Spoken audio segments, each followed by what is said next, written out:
The next round is called The Poll with a Hole. We've looked through hundreds of surveys, past and present, from around the world and unearthed some fascinating facts. Unfortunately, each statistic is missing one salient piece of information, so it's up to our panellists to fill in the gaps. Dave, your team first. I can't tell you the source because it will give it away. 7% of UK kids don't know what? Shit.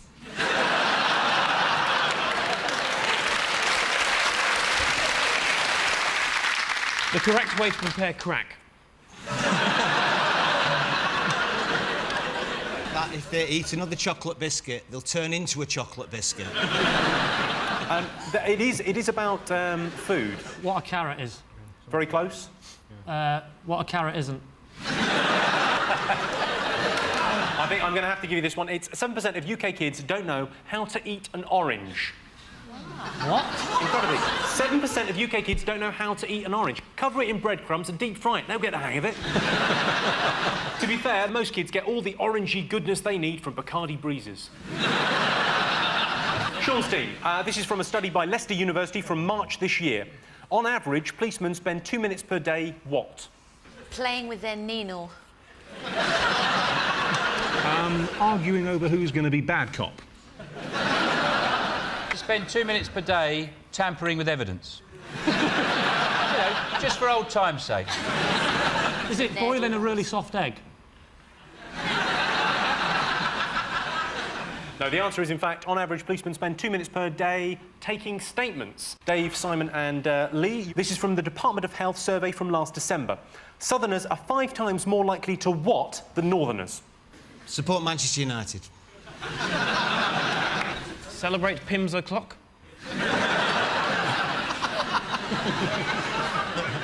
Book a flight from Gatwick. I'll give you a clue. It's to do with an emergency. 5 times more likely to not have an emergency. It wasn't that much of a clue. Call an ambulance. You're absolutely right. It is dial 999. Yeah.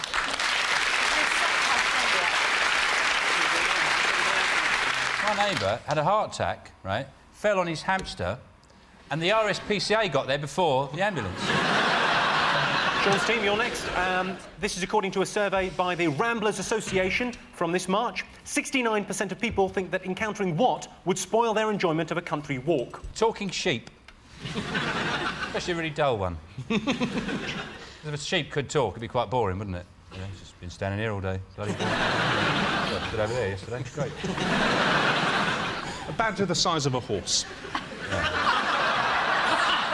That sounded really rude, the way you said it. Oh, she had a badger the size of a horse.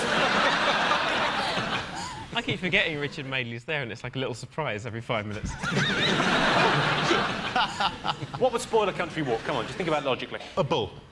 The road. Electric pylon. Yeah, you're along the right. Motorway.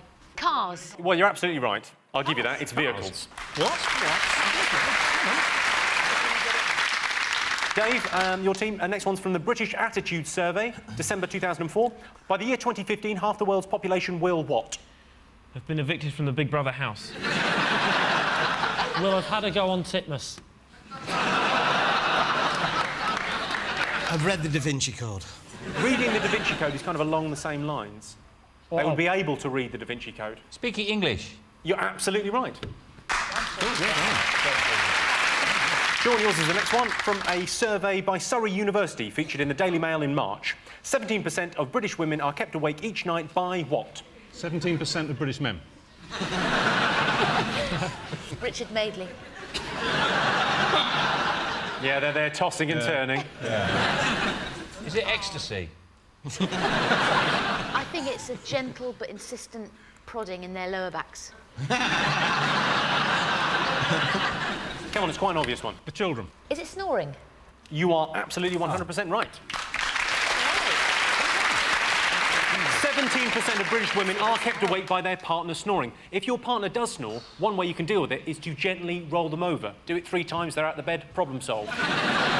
The next round is called The Poll with a Hole. We've looked through hundreds of surveys, past and present, from around the world and unearthed some fascinating facts. Unfortunately, each statistic is missing one salient piece of information, so it's up to our panellists to fill in the gaps. Here's your first question. In the 1940s, 25% of men what? Had my nan in an Anderson shells. She flattened some grass, didn't she? Oh, yes. 25% of men ate a diet of only powdered egg and weasels. Weasels?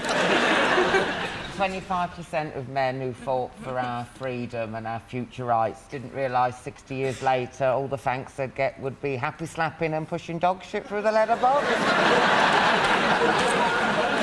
Well, Alan, all I've got to say to that is stop it. In the 1940s, 25% of men wore knitted swimming trunks. They never had proper swimming trunks in them days. They used to knit them, didn't they? They used to go paddling off the coast of Blackpool. Your trunks would be 3 foot behind you. Full of scampi. It's to do with kind of moral depravity. We're having affairs? It's not having an affair. It's, I think, morally worse than that. Murdered. Which seems worse than having an affair. Just trying. I mean, it might be a bit of a leap. I think... Visited hookers? Correct. Oh. That's the right answer. Yes, in the 1940s, 25% of men slept with prostitutes. It sounds bad, but have a look at your gran. Can you blame them?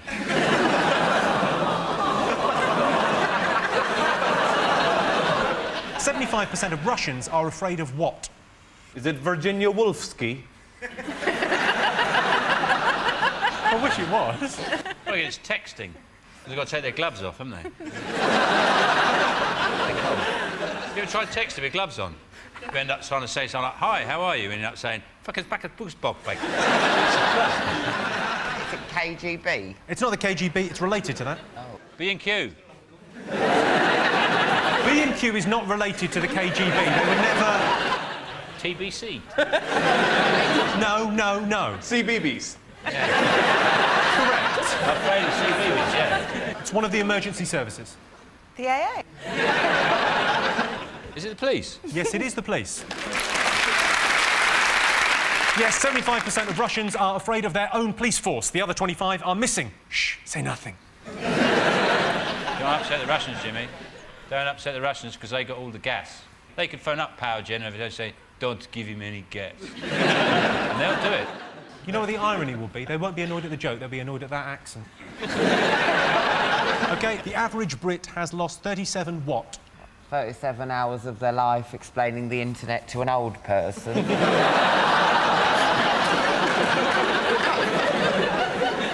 It's like a big... But what, like an encyclopedia? Yeah.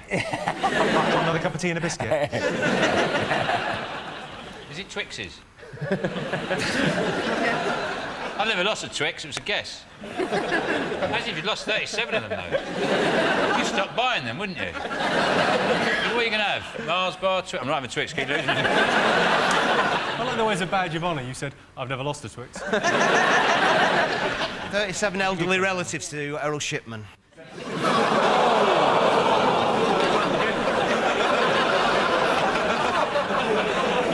I'll give you a clue. They're round and shiny, they have a hole in them. Women?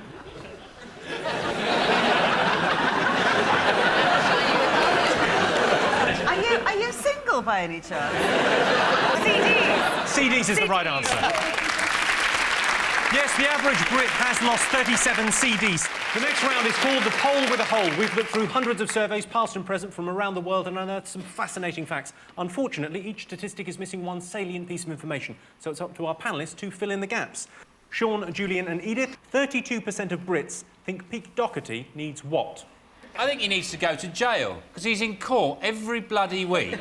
He walks out, it's off his face usually, gets into an uninsured, untaxed car, crack pipe, a phone in one hand, drives off using his feet. Oh, what's he like? Perhaps he needs a new spoon. The amazing thing is, he does all this crime and he never gets put away. He's got to see that bloody lenient judge, that's why. He gets arrested so much, right? Every time he buys drugs, he gets arrested. So I think he needs a new dealer. One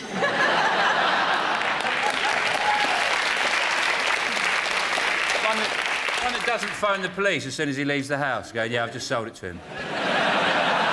Do you like his music? I used to like his music. I don't like what he's done recently. If you're watching, fuck you. She's Radio 1. Good luck selling some records.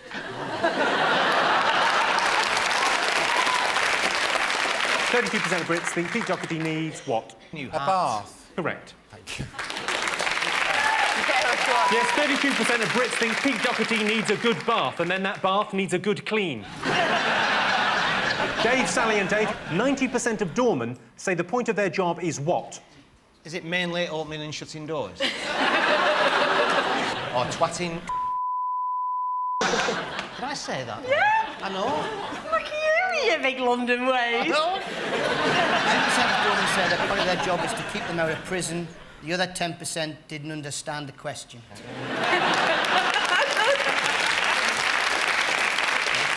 Sally, what do you make of doormen? Do you like them? No, not really. Well, there's a doorman in our local pub, and I went for lunch one day with my trainers on, and I went to get something from my car and came back and he wouldn't let me in. Because it had gone 7. And I wasn't allowed trainers. And you were a celebrity? And I was on the telly. Bloody madness. I mean, ordinary people, I imagine that happens to, but that's... This has happened to a celebrity. I will give you that, yeah. No. Give you that. 90% of doormen think the point of their job is to provide security. The other 10% presumably think they're modelling bomber jackets. So at the end of that round, it's 5 points to Sean's team and 4 points to Dave's team.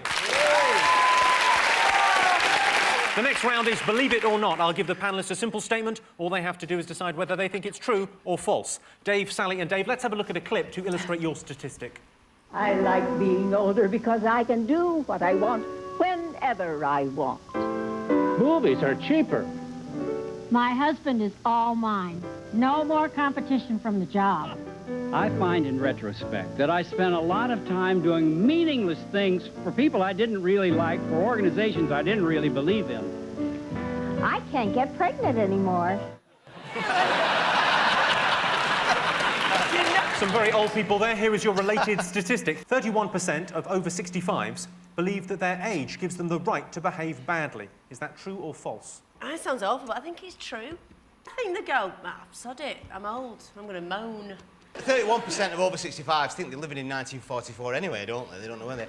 And they drive that way as well. That's behaving badly. Last time they passed the test was in a Saracen armoured car at El Alamein. Driving in the road, stickers in the back window, I lost a leg at Dunkirk and all that. They do, they drive as if they're permanently looking for a parking space. I saw a documentary where this woman, she was 96 and she did wing walking. You know where they go out on a plane, in a stunt plane? When she landed, she had the face of a 16-year-old. All the wrinkles had been blown back, down her back, and congregated in her knickers.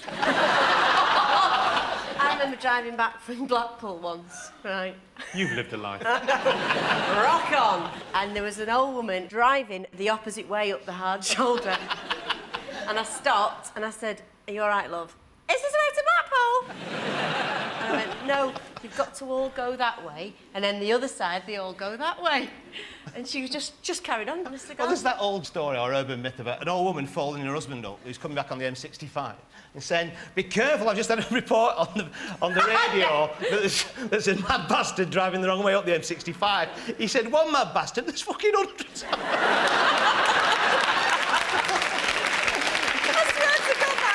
Oh, it's funny up north, isn't it? They always go shopping on a Saturday dinner time. They've got all fucking week to go shopping, haven't they? All week. And you're in a hurry on a Saturday dinner time, and they're in the queue with the coupons. And do you take Bird's Eye? And do you take... How much is it? 175. Give 'em here, £2. Fuck off. Go on. Thing is, Dave, I can't understand why you keep using the word they.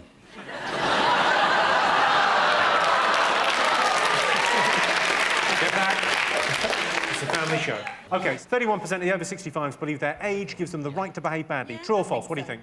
I think they think it's true. We all seem to agree on this. You think it's true? Well, I can tell you that the answer is false. Oh, no. Only 3% of pensioners think that their age gives them the right to behave badly. And the 3 in question are Foggy, Compo and Clegg. OK, Sean, Julian and Edith, let's have a look at a clip to illustrate your statistic. Well, there's Dick Shepherd just about to attempt to go through our special seaside special van. I think it's well and truly on fire now. Here he comes up to the approach. Here he goes, keep your fingers crossed. And he's through! Well, he's worked the way through. It is still on fire. And let's see if he's going to get out all right. We're just all keeping our fingers crossed at this stage.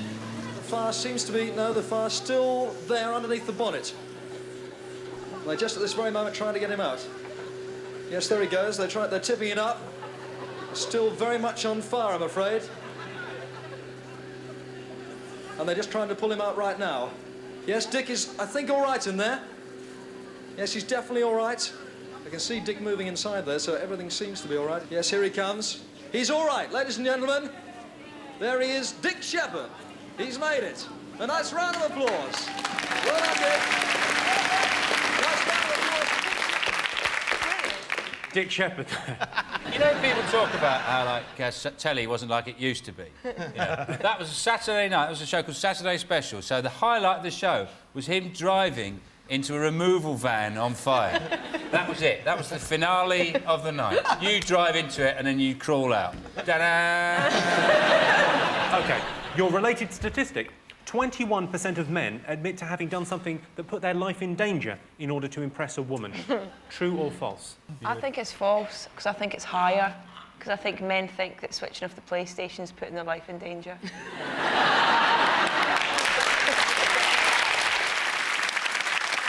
Julian, has a man ever done anything to impress you? He did come round to my house driving a Fiat. That did the trick. Have you? What, have I ever done anything to impress women? Watch loose women. Yeah. I think the best way to impress women is take her to a car boot sale. Get anything you want. Money's no object. You silver-tongued you. That glove, have it. There's a dashboard from a Vauxhall Viva there. Take it away, it's yours. 21% of men admit having done something to put their life in danger in order to impress a woman. True or false? It's true. True. Well, I can tell you that the answer is true. 21% of men have done something to put their life in danger to impress a woman. Once, driving a girl home, I turned into traffic without checking the blind spot properly. Man, she was turned on. The next round is called the Pole with a Hole. Here's your first question. 12% of lottery winners have what? I know what I'd do if I won the lottery. Right, first thing I'd do is liquidise an elephant. That's good. Just get a big liquidiser, put it in. You'd hear the tusks. And then I'd open a hairdresser's, you know, just have it keep ticking over. But also, the added thing is, if people come in, you completely mess their hair up, and you go, don't have to pay. I'm not really a hairdresser. Just... It's like the lottery, actually. All right, Keane, calm down. I heard that you've got as much chance of winning the lottery this week, because so many people bought tickets, as guessing somebody's phone number. How awful would that be if you actually guessed somebody's number and then you've won nothing? It's related to travel. I've gone abroad. Exactly the opposite of that. Have disappeared completely. Just completely vaporised as soon as they won. They were so ecstatic, all their cells inverted and they became antimatter. Is it not going away? Yeah, I'll give you that. The answer is, in fact, they still haven't been abroad. 12% of lottery winners have never been abroad. Of course, a lot of people only win a tenner. Where's that going to get you? Prague? Yeah. 34% of people in Blackpool would like what? Would like a supermarket. There's only so many recipes that take in rock and sugar dummies. And a lot of them are developing varicose veins that actually says Blackpool down the side.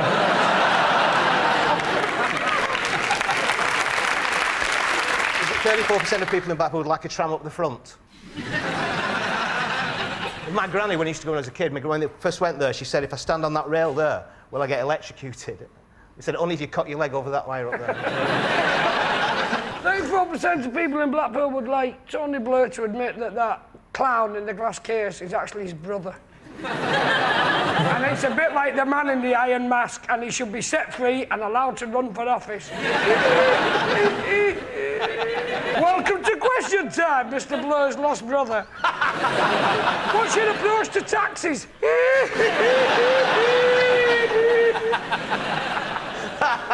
Would they think they'd like a piazza? Don't know, just give it a bit of class. A casino? That's exactly the right answer. Oh, God, thank God for me. Yes, 34% of people in Blackpool would like a super casino. I'll tell you what, if you want to gamble in Blackpool, why don't you just get a hot dog from one of the vans? At the end of that round, I can tell you Sean, Ulrika and Michael have 6 points, and Dave, Johnny and Krishnan have 2 points.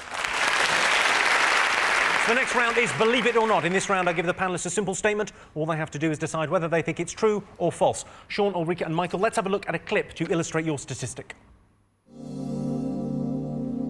This shipment is supposed to be for 12 cartons. Can you get the rest for me? Oh, okay. I'll be right back.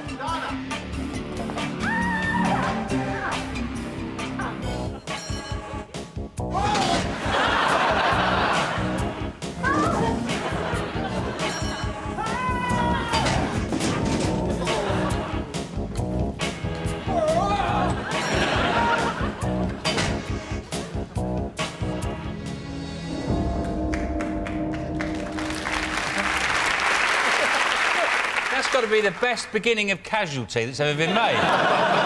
Here is your related statistic. 9% of workers say they would be prepared to break a bone to win a compensation claim. Do you think that's true or false? I've actually done something to deliberately hurt myself at work. I worked in the kitchens of a psychiatric hospital, and it was such a depressing job that I thought, if I left it, I wouldn't have got dull. So I was mopping up, and I threw myself at this sort of metal butcher's table and just sort of smacked my head on it. But I actually did knock myself out. And I didn't get a penny because I had the regulation non-slip boots on.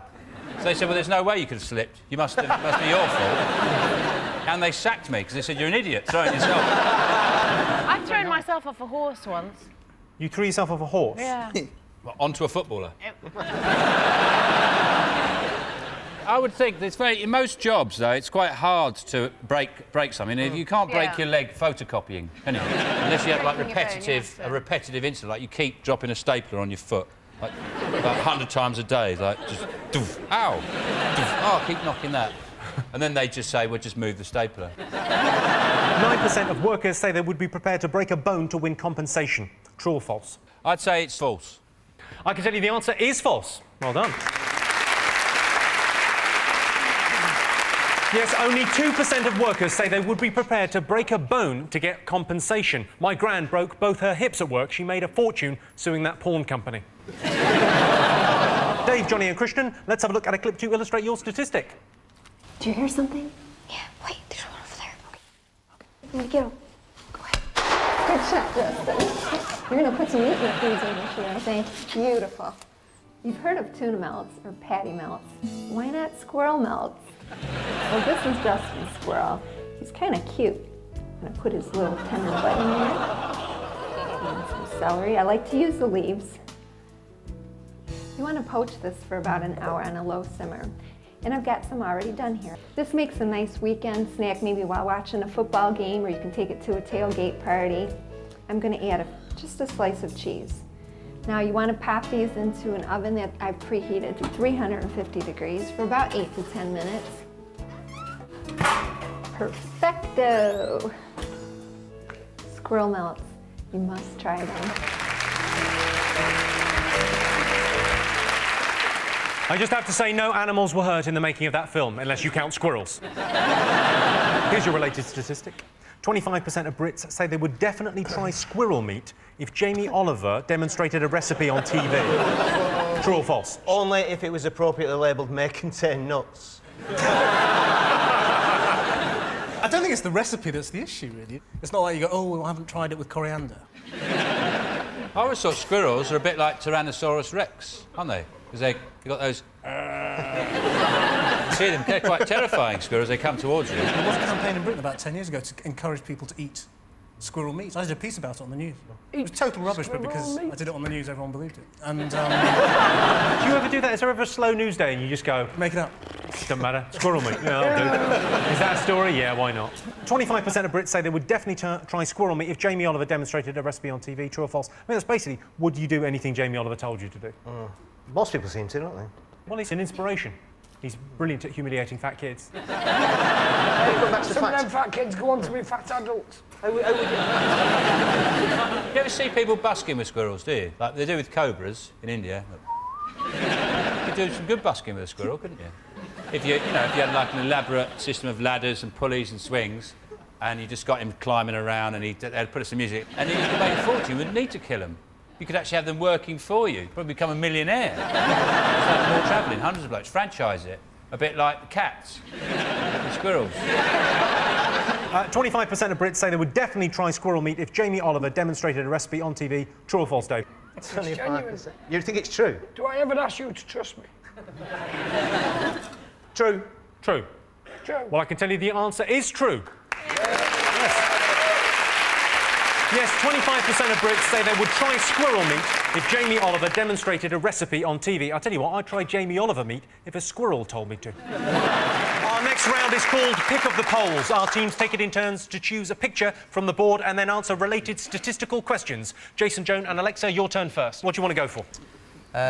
This one in the bottom corner. Jesus saves. That picture represents Christians, and this is a poll with a whole question. 21% of born-again Christians have what? No friends. I got some building work done at the beginning of the year, and it was a born-again Christian builders company. I thought I can trust them, they'll be all right. And he was doing some work in the kitchen, and he was sweating, and I went, no rest for the wicked. And without a gap, he just went, I wouldn't know, I'm one of the righteous. And just carried on, just doing stuff in. You're going to be finished off with, you wanker. You know, any extremists are crazy and ugly. Ugly. Oh, yes. I went to a born-again convention. You know, Jesus loves me. He said if he loved you so much, he would have given you a chin.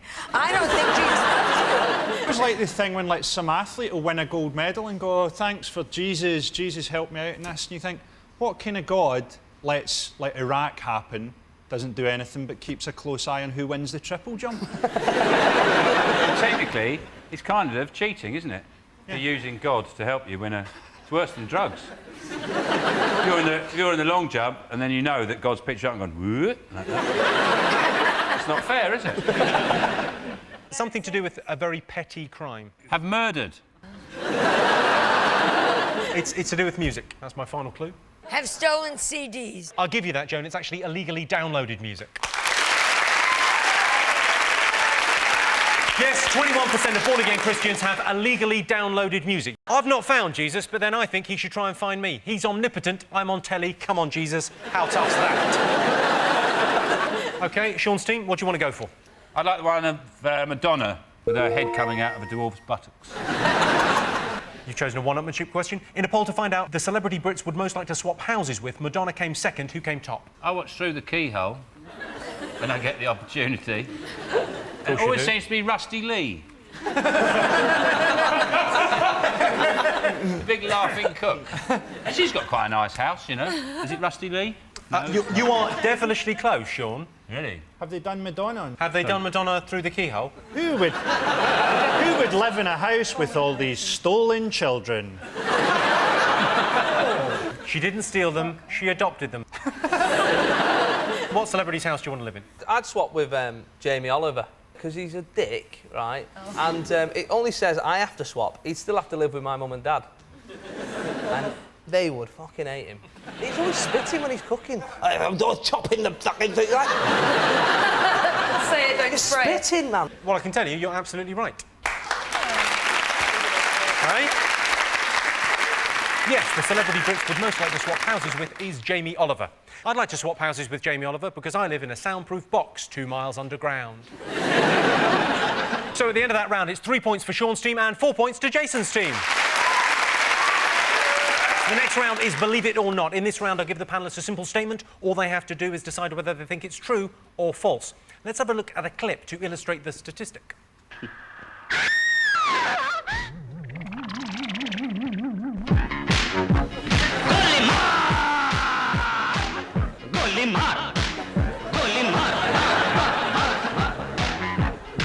కాశ్మీర కౌగిలిస్తే ఏం చేస్తావో నేపాళీ మంత్రమిస్తే ఏమవుతావో పుట్టంగానే మట్టైపోయే చల్లారేదట్టగో ఇప్పుడు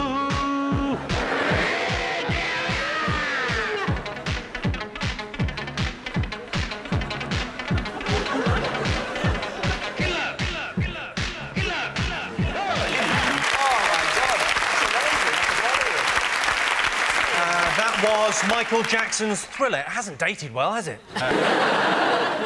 Here's your related statistic. More Americans own a Thriller CD than own a passport. Is that true or false? I would think that more Americans would own a copy of Thriller than own a passport because we love souvenirs, and that's the last time you'll ever see Michael Jackson black. That's the ironic thing, isn't it? Because if he used the picture from Thriller on his passport, nobody would let him in the country. You're like, well, you don't look like that, do you, honky boy? I'm pretty sure at passport control they're not allowed to say honky boy. I sort of believe that, but then I believe that more Americans own a rifle than own a spoon. Americans have got this crazy idea that people don't like them. And the rest of the country. Well, nobody likes the hand that feeds you, you know, and we take care of the world to a point. Yeah, basically we take care of the world, yeah. That seems to have launched something. I'll take care of that. We also saved a lot of lives in World War II by pressing that button. Yeah, 3 years fucking late. I don't want to go on about it. Are you a fan of the Michael Jackson? I'm a very close friend of his still. Still? Still. You've stuck with him? Well, to a point. My grandson is growing up, so we won't see him for a couple of years. But, we used to exchange gifts. I mean, we're that close. And every Christmas I would give him hankies. And then one year I realized this is stupid, he has no nose. So, OK, more Americans own a Thriller CD than a passport. True or false? What are you going to go with, Sean? I think it's false. What are you going to go for? True. Absolutely true. I'm going to go with that. True. Well, I can tell you the answer is false. Yeah. Oh, yeah. Yes, 23% of Americans have a passport. Only 9% own a copy of the Thriller album. The Thriller video does have amazing special effects. In one bit, Michael Jackson looks black and kisses a girl. Our next round is called Pick of the Poll. All right, Sean, so you want to go first? What do you like the look of? Chris, do you want to do your pick? Go on then. Me. By the way, I'm the one without the crown of thorns. OK, 32% of Brits would like to watch Chris Moyles. Kill. No, of course not. If it was that, we'd... Eat? You'd have to be hungry.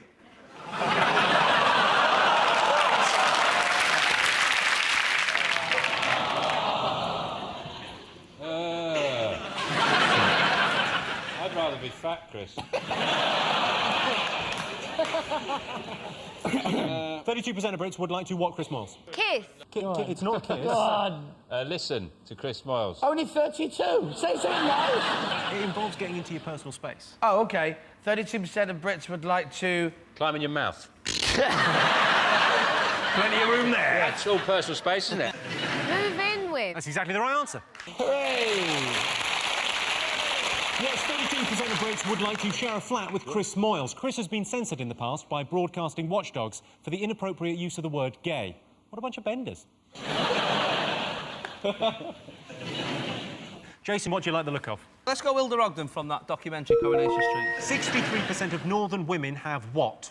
A pie fetish. They like a bloke to dress up like a pie and come in, hello. And it's different each night. I'm cheese and onion. What about rollers? Rollers? Curlers? Yeah. No, that's not it. It's Jennifer Aniston, I'd feel sorry. But the thing is it rickets?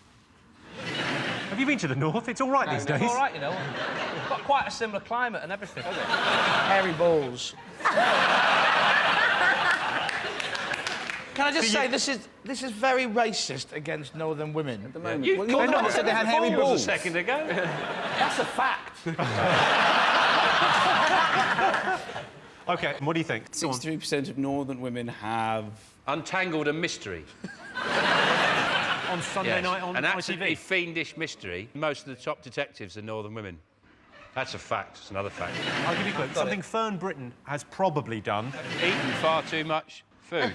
It's a very specific foodstuff, and it's in one sitting. Lard. Right. Have it So 63% of northern women have eaten a whole packet of Jaffa cakes and they don't give a shit. No.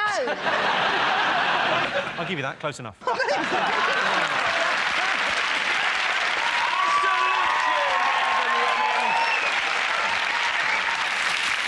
63% of northern women have eaten an entire packet of biscuits in one go. Well, you've got to finish the pack before you get to the checkout, or you have to pay for them. OK, so at the end of that round, Sean, Chris and David have 4 points. Jason, June and Michael have 3 points. Welcome back to 8 out of 10 Cats. The next round is Believe It or Not. In this round, I'll give panellists a simple statement. All they have to do is tell me whether they think it's true or false. Let's have a look at a clip. You are what you eat. One of the easiest ways of increasing our fibre is to switch to wholemeal bread. All kinds of people are doing it.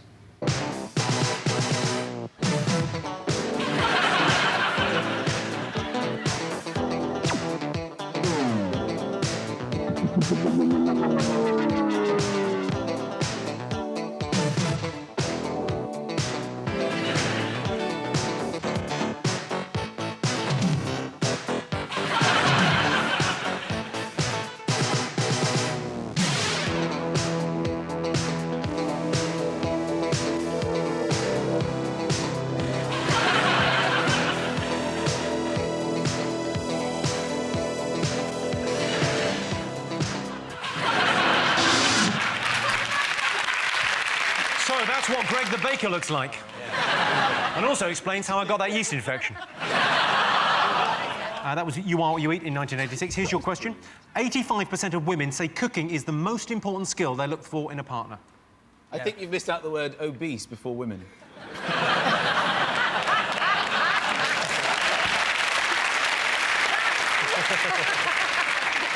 If you're watching this and you're obese, put that down, fatty. What do you think? Absolute rubbish. What do you look for in a partner? I don't know many women that say, oh, he's really good at cooking. Maybe you misheard him. What do you look for in a man? Fat face. Even fatter face, you know.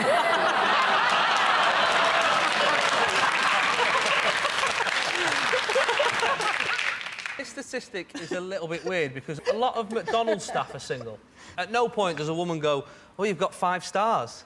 Let me take my knickers off. You know what I mean? What, you're on the fryer? Have a touch of these. I didn't know that women look for skill. Continence is a skill, isn't it? I'm teaching my 3-year-old how to be continent. Continent? Isn't that it? Yeah. No, continent, yeah, that's a word, yeah. Here in the village, Michael, we call it potty training. Down here, I mean, up in the castle, you might call it that, but down here in the village, call it potty training, then we let everyone know. Women, normally, they always go, I like someone with a good sense of humour, don't they? And it'd be good if you could combine the two, cooking and a good sense of humour. Yeah. The chef from the Muppets. Yeah. OK, so 85% of women say cooking is the most important skill they look for in a partner. What are you going to go with? It's false. It's absolutely false. Absolutely it's a nonsense. false. Are you saying true or false? Chris Moores, what do you think? True or false? It's false. False. OK, you're going false? Yeah. Right. I can tell you the answer is... I haven't answered yet. I'm team captain. All right. Sometimes I take my role as a captain very seriously. It's one of those occasions. David, what do you think? I think it's false. You think it's false? Chris, you think it's false? I do. I've got a weird, sneaking suspicion it's true. OK, well, I can tell you the answer is false.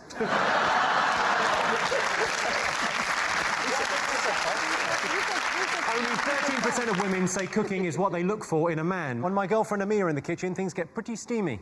We haven't got an extractor fan.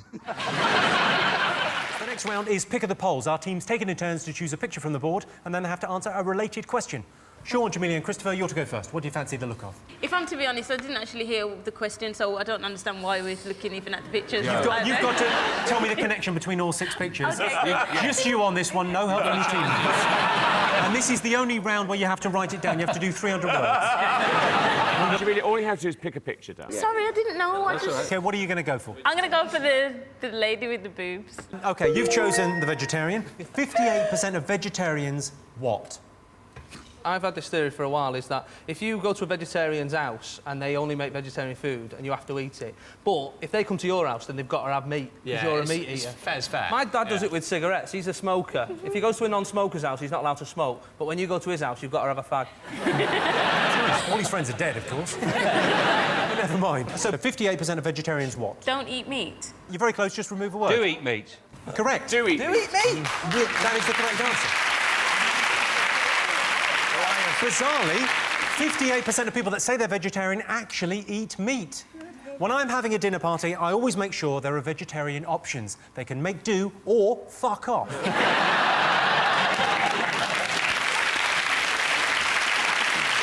OK, you've got to pick a picture? OK, it'd be silly not to have Chris Hoy, wouldn't it? Yeah. We polled the studio audience and asked them, would you rather win an Olympic gold medal or an Oscar?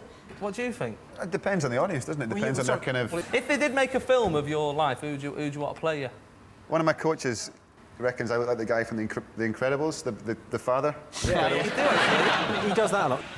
2 tickets to the gun show, please. Right, I wouldn't mind. All he's doing with those is holding handlebars. Occasionally, you've got to ring a bell when you're passing someone. Do you, when you're cycling around the streets, do you wear an helmet? Not the big, long, pointy one, but yeah, I wear a helmet. Yeah, that one. Because my friend, right, she will not wear the helmet at all, right? She's like, I'm not wearing a helmet. And the reason she's not wearing one is because she says it messes her hair up, right? Oh, should we go over to Jamelia for hair news? I'm afraid I've got to fuck off. To you, Jason. Well, I said to her, yeah, but a road traffic accident will mess your hair up more, won't it, than wearing a helmet? Like, you don't want to be lying in A&E and the doctor come over and go, are you all right? You go, just tell me, is my hair all right? Well, you can have a look, it's on this plate. Why don't we do an appeal to her now? Wear an helmet, you dick. Chris always says. Yeah, always says. I don't wear a helmet. I cycled all the way through. I said it, I cycled all the way through the 70s. Yeah. 1972. 1973. 1974. Nobody had a helmet. My dad says if you don't wear an helmet, you've got nothing to protect. So your dad, he's a heavy smoker, who says, you're mad if you don't wear a helmet.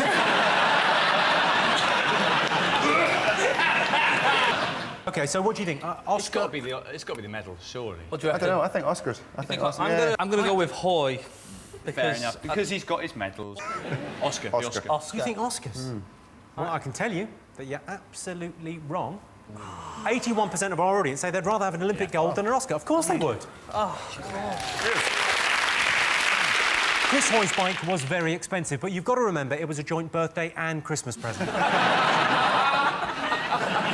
Our next round is pick of the polls. Sean, Patrick and Kevin, what do you like the look of? Is that a fence? Let's go with the fence. OK, you've chosen the country gate. Here's a clip to illustrate the question. Every year, thousands of new singles are released in this country, and even the professional pop pundits find it difficult to predict just which is going to be the big chartbuster of them all. But what about this? It's all about aliens from another planet who find the ideal place to settle here on Earth. Silently, they came to ground, left their ship and went to town.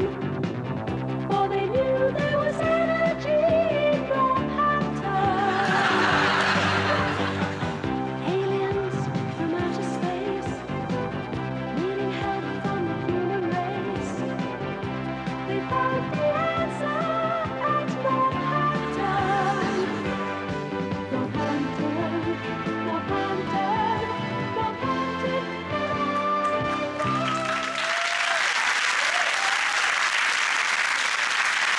The weirdest thing about that is they've put the words on the bottom in case you want to join in at home. Your question is, what does the nation prefer, town or country? Well, it's normally during, like, debates on the hunting ban that your allegiance really sort of shows itself, whether you're town or country. See, I'm a big animal lover, so I'm going to go for town. When you say I'm a big animal lover in that voice, I feel like I've gone to prison.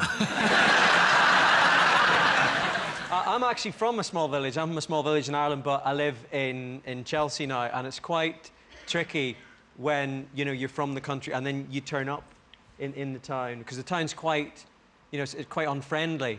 You know, you talk to people, like, well, I went to introduce myself to my neighbours in Chelsea and they thought I was giving them a quote for tarmacking. Like if you're in the countryside and you ask someone directions and you kind of are pretty sure about where you're going, but you think you just check. And it's a quick, is it up here then? And they should just go, yeah. But they don't, they stand for ages. And sometimes they walk you to where you want to go. They get in the car. They get in your that car. As well. And I'll get in, I'll show you. You're like, no. Yeah, and it's like, fuck off, don't touch me. Mentalist. This is a smart car. We'll be touching. Sean, what do you think, town or country? I like the country. Okay, Jason, what are you going for? Town. Country, we'll go country. You'll go country. Sean, you're going? Go for country. Country. OK, you're going with the country. I can tell you 65% of people say they prefer the country. There you go. The countryside is great. Unless you want to buy anything, go anywhere, do anything, or see anyone. Jason's team, what do you like the look of? Ooh, is it London? Let's You going to go for London? Yeah, we're in London. It seems rude not to. OK. You've chosen London. 66% of Londoners think their city is a good place to what? Leave. Is it a good place to visit Trafalgar Square? Is it to sunbathe on a tiny bit of grass near a road? I always see that. Just people going, that's grass, that'll do. You do see some people, you kind of go, that is a roundabout. There's no two ways about that. Is it to find a cab driver who will only give you a lift if you live near him? I found that sometimes. They've not got the idea of that. It's like the only place in the world that you go, all right, mate, I'm just going to Kentish Town. They go, sorry, mate, I live out west. So you're only giving lifts to people on your street? They have changed, though. Now that there's a recession, they sort of, even if you don't hail a cab, they sort of stop and drive really slowly past you going, lift, want to come in? Hey, lady, lady. You sure that's cab driving? Is it a good place to have a night out? Because that's what you think as an outsider. You come to London, it's going to be quite exciting, the nightlife, the scene. And then, like, 2 in the morning, it's just the same as any other city in the UK. I was in a McDonald's in South London. Oh, you've lived a life. Party time. It's a Scottish name, McDonald, you know, eat your home cuisine. So and there was a guy in the queue at 2 in the morning, early, and he was having a lie down on the floor, right, 2 in the morning, in what I would deem to be the queue, right? And from what I could gather, the guy had pissed his pants. He had shat himself, and he was in the process of being sick, right? The guy was having a tough time. You know, it was as if his insides got to that stage in the night when they went, right, that's it, we'll call it a day there, lads, you know. Find an orifice, we're leaving. And I thought, this is the London experience here in this. Is that a good place for a night out? It's not a good place for a night out, but you paint a wonderful picture there. So 66% of Londoners think their city is a good place to what? Meet the other 34%. You're sort of on the right lines here. It's to do with meeting someone special. A good place to fall in love. Yeah, I'll give you that. Yeah, Get good. out. 66% of Londoners think their city is a good place to find love. The last relationship I had, I ruined by blurting out, I love you too early, which gave away the fact I was hiding behind the curtains. The next round is Pick of the Polls. Sean, Johnny and Gabby, your turn first. What do you like the look of? Fans. Fans, please. The fans, OK. Please. You've chosen the sports fans. Here's a clip to illustrate the question. We are the Diamonds. We come from Glasgow. We're here to play football. Out of our way. With the Diamond side, we come from Glasgow town. And when we're hitting the field, we're never messing around. We're gonna move the ball, we're gonna pass and rush. And if you get in the way, you're gonna feel the crush. The truth can hurt, and the truth is me. We're the baddest team that's ever been seen. We can't be stopped when we start to play. Talk about the Diamonds, what do we say? The Diamonds.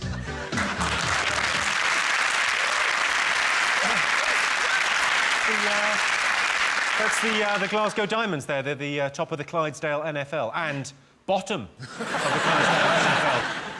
OK, your related question is, 11% of sports fans would allow their sporting idol to sleep with their partner. True or false? My sporting idol's a man. I don't want him to sleep with my husband. Oh, come on. Treat yourself.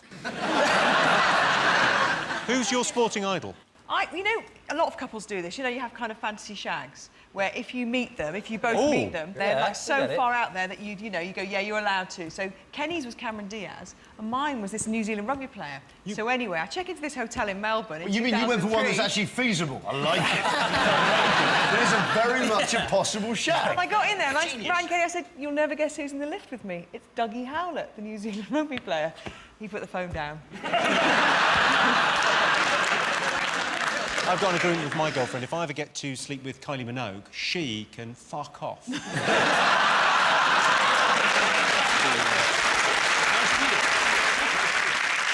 11% of sports fans would allow their sporting idol to sleep with their partner. Who's your sporting idol? Bob Nudd. I'd let Bob Nudd. I'd let Bob Nudd, the angler. You'd let your wife I'd let him sleep with my wife. I don't think he'd bother her for long. I think he'd go in there, he'd start talking about different flies and casting angles, and she'd fall asleep. He'd probably have a fiddle and then go, actually, tide's in. I'll get some good, I'll get some roach on that estuary. I love this mime. He'd have a fiddle.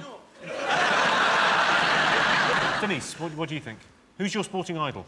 I do like Tiger Woods, or used to. Tiger Woods probably would. He's not fast. Tiger Woods, I believe, has a blanket policy every hole's a goal. He's you out. 11% of sports fans would allow their sporting idol to sleep with their partner. You're going to go... I think it's false because I think it's going to be higher. I think it's a lie. Yeah. OK, what are you going to go for? True, then. You're going to go true? Yeah, we'll go true. OK. I can tell you it's true. 11% of sports fans would allow their sporting idol to sleep with their partner. I must say, if I had to pick a sporting idol, it would probably be Desert Orchid. My wife is in for a treat. Jason's team, you're to choose. What do you want to go for? Well, we've got to. We've got to. We'll go for the Olympics. You're going to Olympics. OK, you've gone for the Olympic rings. Here's your question. What did the nation prefer, the Olympics or the World Cup? It's a good question, isn't it? The thing with the Olympics, like the World Cup, you go, well, I like football. I like football. And it's, you know, if you like football, then you like the whole of the World Cup, don't you? With the Olympics, you only like certain things. Like, there's some stuff in... I like that, you know, rhythmic gymnastics. No offence, Gabby, right? I know you did it for a little time, right? But that one, I'm telling you, that is just a bloke who's got a bit of toilet tissue stuck to his hand. That is...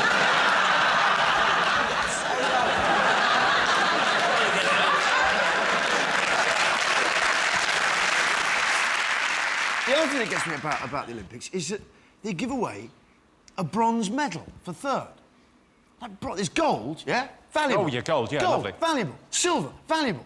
Bronze, if you had some lying around the house, a thief wouldn't even bother nicking it. Have you got any bronze? I have. No. Someone comes to your school and I goes, love we've got my a Olympic bronze medalist medal. coming in today. No one cares. You may as well, if you're going to give them a bronze medal, you may as well let them hold a toaster. When they have the Olympics over in the East End, yeah? When they have the van load of medals being shipped over, believe me, they're not going to have to protect the bronze medals from the local hoodies. Worthless. Worthless. You've obviously not seen any of those cash for bronze adverts on the telly. OK, what are you going to go for? What do the nation prefer, the Olympics or the World Cup? Sean? World Cup. OK, you're going World Cup. What are you going to go for? No, I think we've got to go for Olympics. Let's just go for it. Because even if it's wrong, it's right. Yeah. But it will be wrong. I can tell you that 57% of the nation prefer the Olympics to the World Cup. Yeah. A lot of planning is going into the 2012 Olympics. Sadly, most of it by Al-Qaeda. Our next round is pick of the polls. Sean, Carol and Russell, you're to go first. What do you like the look of? Oh, we like the picture. The little child? You've chosen the child asking a question. Here's yours. In a poll to find out which scientific questions parents most fear being asked, where did I come from came second. Yeah. What came first? We're the only country where that would crop up near the top. My daughter only asked me 2 days ago. Right. She's 3. Well, I suppose in your current condition, she's thinking, Mum, come on, you let yourself go. What did you say? What did you say then? I went for the special cuddle. Mummy asked Daddy... Magic cuddle. ...for the magic make-a-baby cuddle. Daddy that makes says... it sound weird. Really? Yeah, I think it makes... I mean, not only from an adult looking... She's 3! No, she'll be fine with the magic cuddle, but I'm feeling a bit seedy. I ain't fine to you. Is that magic or normal? You're not going to get anything out of that, lads. Yeah. OK, so what's the scientific question that parents fear the most? What is gas? Why has Daddy got a hob in the bath? Why do bicycles not work in the sea? OK, I'll put you on the spot. I'll ask you a few questions. You've got young kids, so yes. OK, you should be prepared for this. Yeah. Why is the sky blue? Come on. I'd be like, how can you talk? You're only one. Children are genius. Reflection of the water. Yeah, that's what I thought it was. Reflection of the water in the sky. It's mice. I thought it was It's the mice with torches.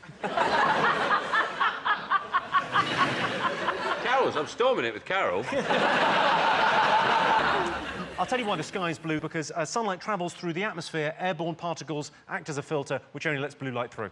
Right, go on. Okay, all right. That's that answered. OK, that's that answered, OK. You got one for me? Sorry. Yeah, sure. What makes thunder? No, it's when clouds have an accident. Well, they're driving around the sky. And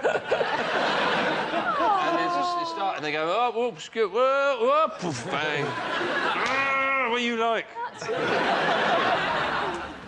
When lightning strikes, it heats up the air to thousands of degrees centigrade. The hot air rushes away into the cooler air surrounding it. The movement of the air makes the thunder. Like a crash, yeah. Yeah. Exactly. Carol, I've got one for you. OK, how do microwaves cook food? They vibrate the water molecules inside the food. Am I right? Yes? Did you know what my co-host on the one show is very Welsh. She's been teaching me some Welsh. Do you know what the Welsh word for microwave is? Pop-ti-ping. Pop-ti-ping. The Welsh for microwave The Welsh for microwave is pop-ti-ping. And you wonder why we think you're simple.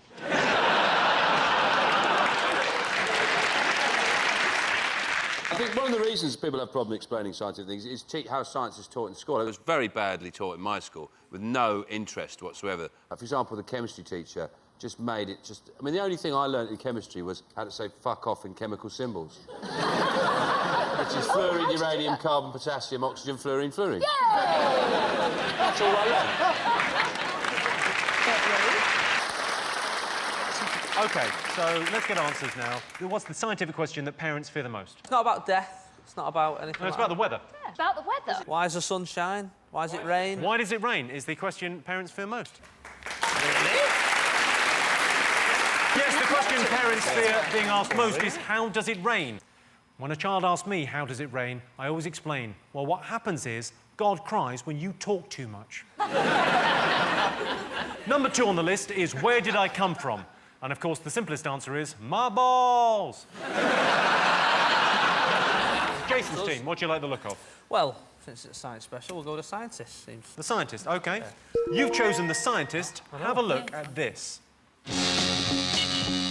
Some of the world's most dramatic scientific discoveries had unusual origins, a fact which might have inspired teenager Malcolm Pickard when he spent £2 on electrical equipment and built a snogometer.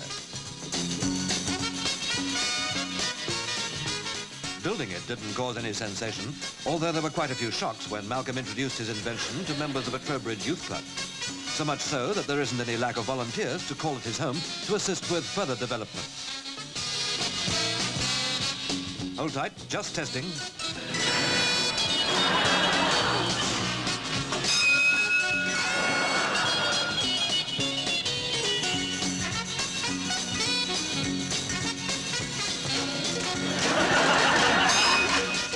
Mother's got nothing to worry about because it's all child's play. But see what happens when someone just that much more mature gets to grips with the problem. Holy smoke.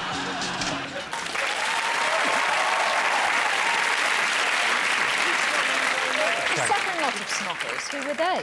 That was him and his mum. Here's your related question. Most young people would rather be a scientist than a rock star. True or false?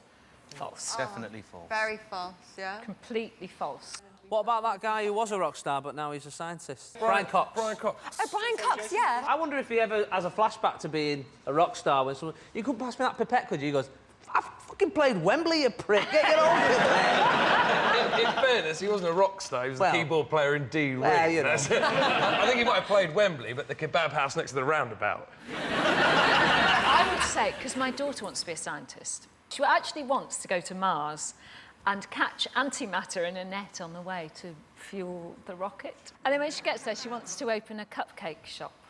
How old is your daughter? 18. Did you drop her on her head? Russell, what would you rather do? I was just geeky kid, so I was always into science and answers and looking things up and encyclopedias and stuff like that. But I'm not typical. Most of the people are obsessed with the sort of the Heat magazine type image. Very confusing, the Heat magazine. Body image changing week to week, skinny, curvy, eating disorder, error, death. I got spotted for the first time ever in Heat magazine. It said, spotted buying some semi-skim milk. Semi-skimmed. I imagine people in your hometown were going East Change. When we knew Jason, he had lard in his tea. He'd get a spoonful of lard, he'd put it in his tea. Most young people would rather be a scientist than a rock star. True or false? What are you going to go for? False. You're going false? What do you guys want to go for? I think false as well. Yeah. OK, so you're all going false? I Yeah. can tell you the answer, incredibly, it's true. No. Yeah, it's extraordinary. No. 51% of young people would rather be a scientist than a rock star. I can see why they'd rather be a scientist. First, you get the funding, then you get a favourable peer review in New Scientist, and then you get the poontang. Our next round is Pick of the Polls. Sean, Mickey, Jedward. Pick a question. Let's go for the man in the mask. OK, you've chosen the mugger. Here is a clip. Is he a mugger? Yes, he is. That's a bit judgmental. Yeah. Here's a clip to illustrate the question. I've developed a practical, easy-to-learn self-defense program for seniors. In this segment, we want to teach you how to defend yourself against a rear low-section bear hug attack. Low section means that the attacker is grabbing you about the elbows. It is not possible to throw the arms off. In this case, you would step to your left, reaching back with your right hand through testicles and squeezing. Or you could step to your right, reaching back with your left hand, grabbing testicles and squeezing. In this case here, the first thing that's very good to do is to take your forehead and bang as hard as you can on the person's nose. A second thing that's a real possibility is step to the side. Take your hand, grab testicles, and squeeze. Jackie Chan would never do that, okay? He'd like totally like just go psh, psh, psh, wah, wah, take him down anyway. Yeah, but they wouldn't do. Can I just point something out to you? They wouldn't make an instructive self-defense video for Jackie Chan. This is for people who aren't Jackie Chan. The idea is helping old people who get attacked. You know when you go out and you attack old people? OK, now here's your related question. If attacked, most people would leave a friend to fend for themselves. True or false? Imagine you're being attacked, Kate. The friend has to help, so he has to run off and get help. Oh, what's that? What's that? Earwigs at the rhubarb.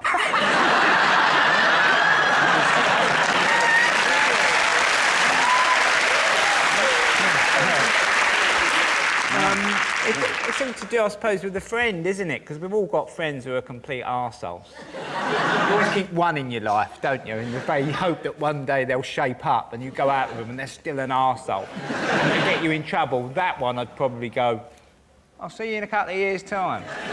It's worth remembering, if you don't have one of those friends, it's you.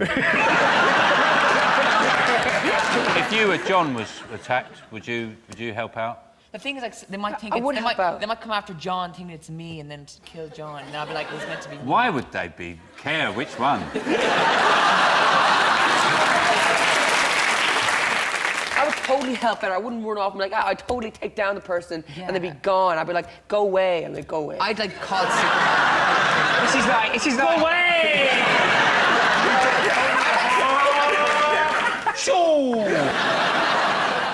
John, if you were walking with a friend, imagine you had a friend, and well, because you live on your own. But if you were with a friend and you got attacked, what do you think? Yeah, if I had a friend, I would fight to the death to keep hold of it. It'd probably be me doing the attacking. Never leave! Okay, when the situation happens, okay, I'd know what I'm doing. Right now, I know what I was doing, but I will know what I'm doing if it ever happens. Yeah, if you get attacked. Totally. Yeah, if it's out of the, if it's like in an alleyway, someone jumps out with a knife, you would know. Leave the area! Nice. Not welcome! Would you defend someone, Charlie, if you were... I might try... I might stick around and try and spark up a conversation with them, take their mind off it. But I'm not putting myself in physical harm for another human. Haven't you just got married?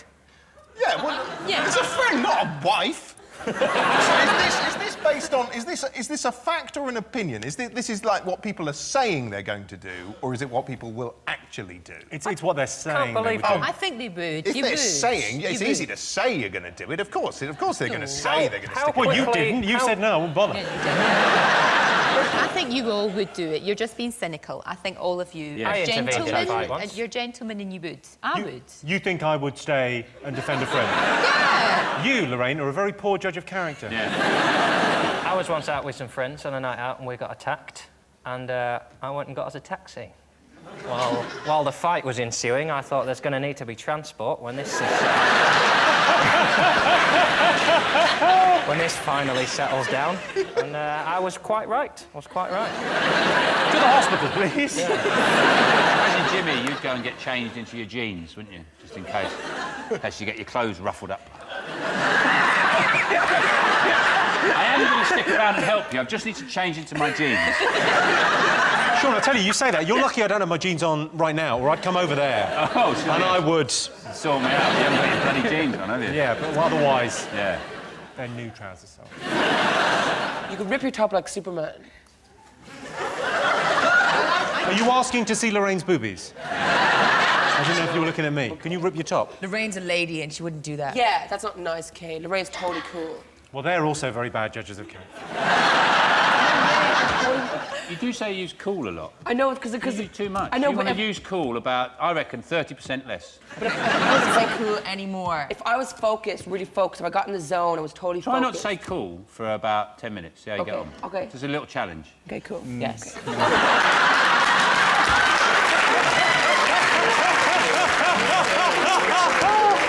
Genuinely didn't mean that. You didn't. OK, so let's get the answer. So, if attacked, most people would leave a friend to fend for themselves. Are you saying true or false? False. False. Yeah, people would be good. True. True? True, because everyone's aware. Yeah, I think it's true. I can tell you, the answer is false. Yeah, only 5% of people would leave their friend to fend for themselves. In situations like that, I just let my fist do the talking. Please let me go. I don't like it. So our next round is pick of the polls. John, Rachel, Tim, what do you want to answer a question on? Can we have the lady with the knife and fork? She looks angry about what's about to happen, and I want to find out why. OK, all right. Well, your related question, OK? Worst thing on a date, a fussy eater or someone who drinks too much? If they're a fussy eater, you can just eat their food. Done. I'm happy. So that would be a good thing for you, a positive That'd be thing. fine, as long as they actually go to the restaurant to start with, because I did go out with someone that would only eat, like, yellow stuff. When I was young, he'd only eat, like, chicken nuggets and chips, so... So you go out to a restaurant and you go, do you have anything yellow? Would you go to a custard house? One of London's very fine custard houses. How many dates did you have with this guy? I went out with him for 3 years. John, are you a fussy eater? No, I'm fairly easygoing. It's the drinking that concerns me. They have to drink. Especially on a date where it's awkward anyway. You don't want someone who's going to remember it. Non-drinkers are difficult. I respect their decision to not drink, but it makes life very, very hard. It's like having a different religion. It's fine, they can crack on with it, but I don't want to be with them, so... I find a heavy drinker on a date very much a positive. Well, if they're hammered, you know... It's kind of different for the man It's a or the clincher. woman. Yeah. The men might try and push drinks on the women, but if the woman can't really do anything with the drunk man. Yes, you can. I went on a stag do once to Edinburgh, right? The stag was a very, very dear friend of mine.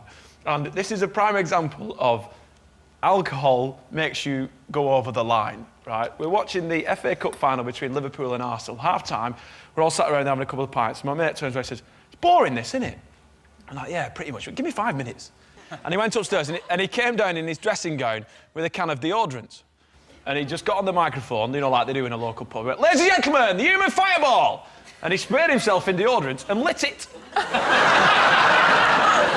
And then he got the belt from the robe. The human fireball would like to introduce to you the helicopter. So he got the belt from his dressing gown, wrapped it around his penis, and then pulled it really fast, and his willy went...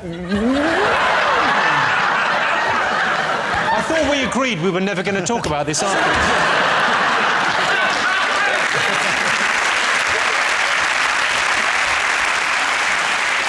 What alcohol does, it brings out the competition element of the male. So what happened next was that another friend said, well, watch this. Everyone give me your coppers. So everyone coppered up. You know, like, you won't know about that because you're posh. So everyone put, like, the pennies in and the 2p's. He put 83 pence in pennies down his foreskin. Yeah. And then he started coughing and they all individually dropped out. Now, that's a party trick. How did he find out he could do that? Because he was drunk, Jimmy! You sure it wasn't Darren Brown stag do? OK, all right, so what's worse on a date, a fussy eater or someone who drinks too much? We're going to go fussy eater. Booze. Someone who will only eat booze. What are you going for? We're going for someone who drinks too much. OK. Sean, what are you going to go for? Probably heavy drinking is worse. I can tell you, you are right. Yes. Yes! 63% of people said someone who drinks too much is worse than a fussy eater. I think a fussy eater is worse. If she won't put that in her mouth, she's not going to like what I've got planned for dessert. Oh, this tasted coppers. So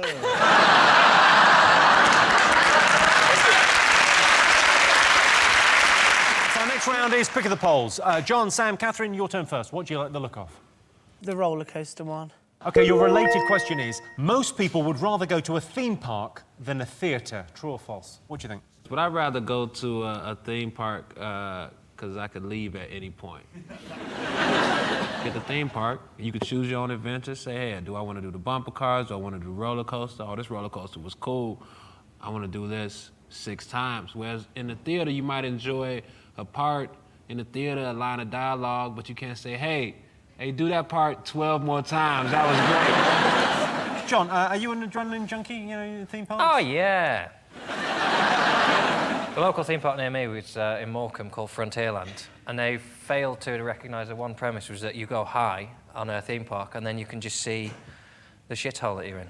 So when you got to the top of the roller coaster in Morecambe, all you could see was people injecting drugs just outside the theme park, and then it really adds an element of genuine fear to the down bit. I'm going to get assaulted when I get off this. That'd be nice. I went to a water park, and it was in Bali. And there was one of those rides, those sort of flume rides. But you go down in like a rubber ring with your swimming trunks on. Sure. You know, at the bottom, right, they take photographs of you on the way down, and then when you leave, you can buy the picture of you. And I went in, and there was these Balinese guys there selling them. And I bought this picture of this fat Australian kid. He was about 14, and he was like one of those kids, you know, he looked like he'd swallowed an inflatable dinghy, his body'd gone boom. And he was in this ring, going down, going, ah, my God! That's what the expression was. And they were going, why do you want to buy this picture? And I said, I just like that picture. So I bought it, and I just like the idea of him coming out. And he's going, where's my picture? And I go, man, buy it, man, buy your picture. And I find, you know when you go through a drawer and you find things you haven't seen for years? It gives me real pleasure. I go,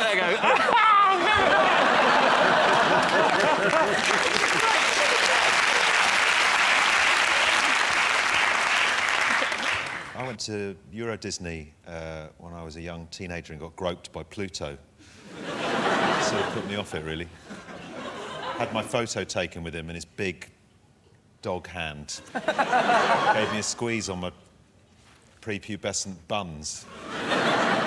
Probably doesn't work there anymore. He's probably moved on. He's probably a priest now or something.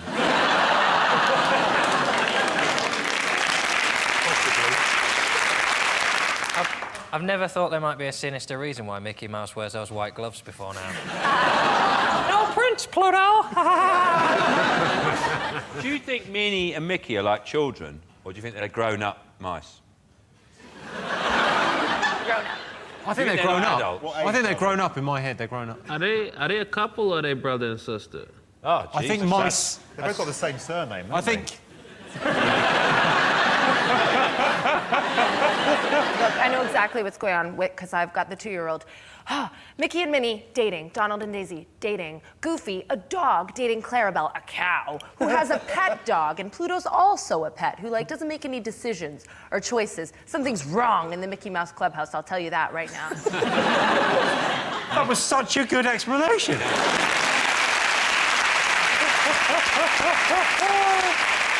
OK, so let's get some answers. Most people would rather go to a theme park than a theatre. True or false, John? We think true. True, yeah. You think true? True. OK, what do you think, Sean? I think we should go for the theatre. This is the land of Shakespeare and Andrew Lloyd Webber. Theatre, so you're going false. OK, well, I can tell you the answer is false. 54% of people would rather go to the theatre than a theme park. Sean gets the point. I'm very careful to keep my phone on silent in the theatre. The last thing I want is to be woken up. Our next round is Pick of the Polls. Sean, Nicola, Nick, pick a question. We got a picture of... That's me, Anna. Yes, picture of Nicola. OK, all right, you've chosen a picture of Nicola Adams, the gold medal. Have you got the gold medal? Lovely presentation.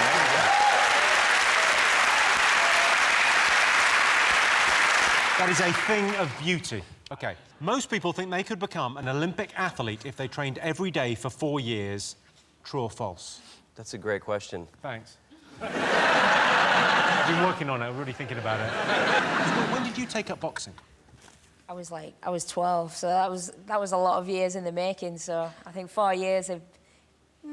It depends. It depends. If you've got a natural talent, then you might be able to pull it off. Well, thank you. I appreciate that. What do you think, Nick? Could you be an Olympic athlete? 4 years is loads, isn't it? 4 years is way too much to be training. Well, you think you'd go over the Olympic standard and just give up? You go, well, this is crazy. I'm too good at this. Then Jamaicans learned how to bobsled in under 90 minutes, didn't they? So.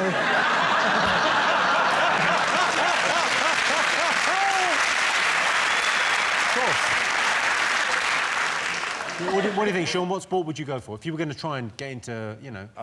Olympic sport, probably pole vault. That's the one I've got the most natural skill at. It's the one I just naturally find myself doing. Just if I'm in a park with some equipment, I just find myself doing that. That's the one. It's your go-to. I'll just sort of go, I'll be like chatting around, sort of loosening up a bit like that, and I'll just pick something up and just find myself running and go, whoa. They just do that at school, pole vaulting. To get in. They... bloody gates, would they? Sorry, you had to do pole vault. It was one of the things that we had to attempt to do. That and long jump and hurdles. Why the giggle on hurdles? Because I'm obviously shit at all of those things.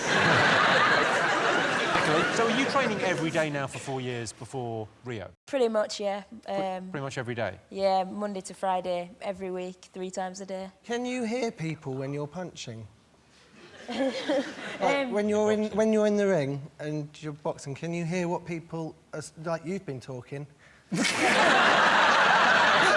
I've heard everything honestly, said, mate, don't feel bad. A lot of that will be the voices in Nick's head. It's probably no one is blaming you. But can you hear them talking?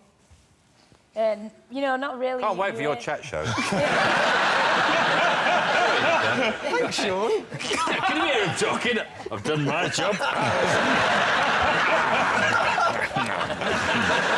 See, it's a point though, because people do. You know, if you go and see the boxing, it's like the blood is high. People are really shouting out. Yeah, you can hear the chants and the shouting. I think on the finals it was like 107 decibels. I actually think it's harder on the audience because, like, if you have to punch someone because you know they're going to punch you back, but when you're in the audience, you're just shouting for people to punch each other. I went to some boxing last year. I've never been before, and they're big men. They are like, big. Really hitting each other. They've awoken something within John. Oh, God. And at some point, you sort of shout, "Yeah, hit him!" And then he really hits him, and you think, "Oh, I hope he didn't do that because I told him."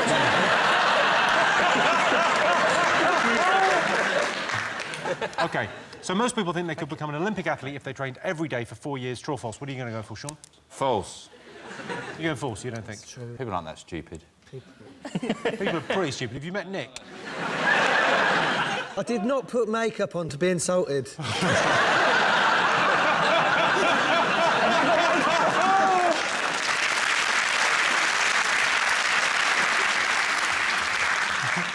Nicola, what do you think? I've given her an answer, but I want to know what Nicola thinks. Hat down. You just walked into a world of pain.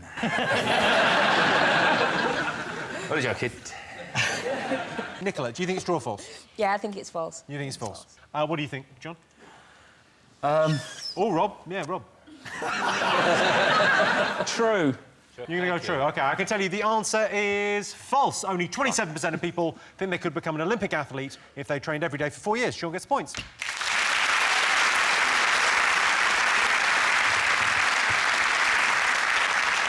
I'm planning on going to Rio in 2016 and bringing something back for Britain. A woman called Paolo with a suspiciously long vagina. Johnston, what do you like the look of? I quite like the old couple. Oh, no. What's wrong with the old couple, John? Well, it's going to be about love and touching each other and all that. OK, here's your related question. Most people are regularly embarrassed by their partner's behaviour. True or false? I had a bit of an embarrassing moment with my girlfriend because I'd never been to the theatre before. She took me to the theatre. We went to see Warhorse, and I think How many letters can you take out of the... What did you go see last night? Walsh.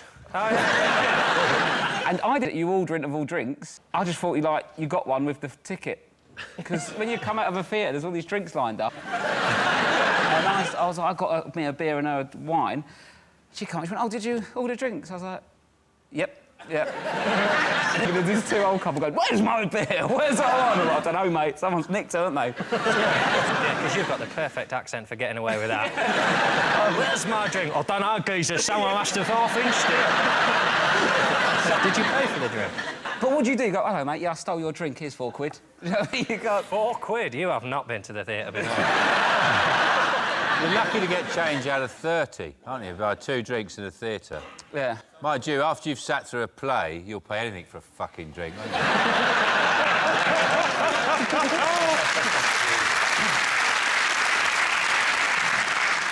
OK, so most people are regularly embarrassed by their partners. True or false? What do you think, Chase?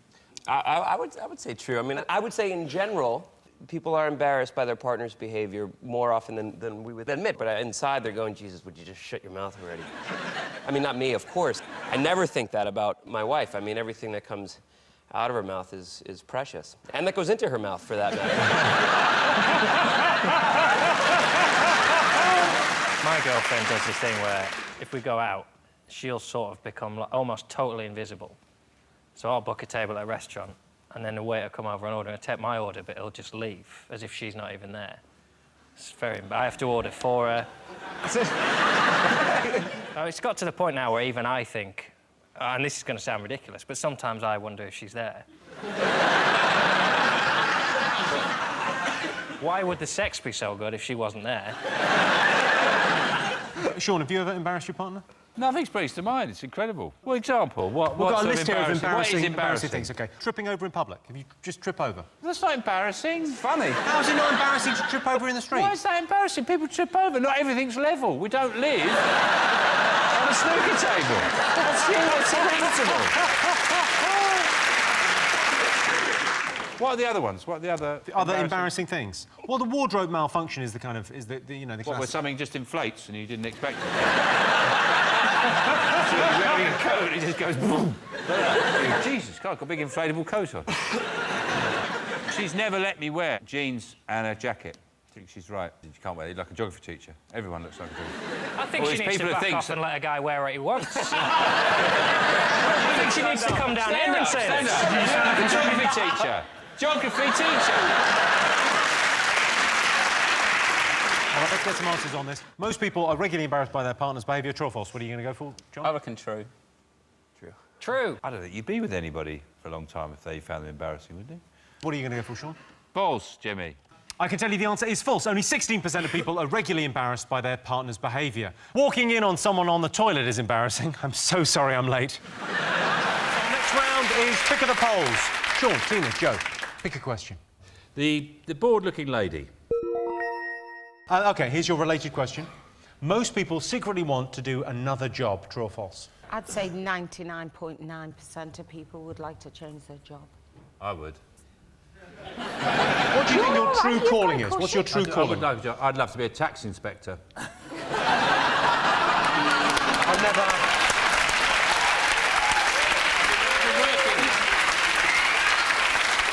I've been working on my knock. Listen to my knock.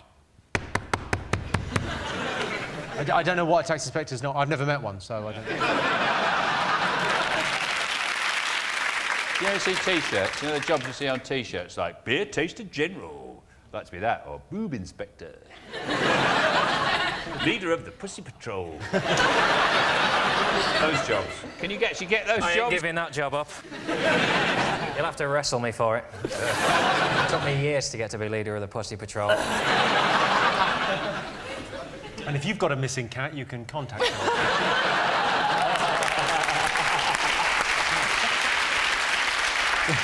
What about you, Joe? Bet you'd like a different job, wouldn't you? Toss-up between a dinner lady or a falconer.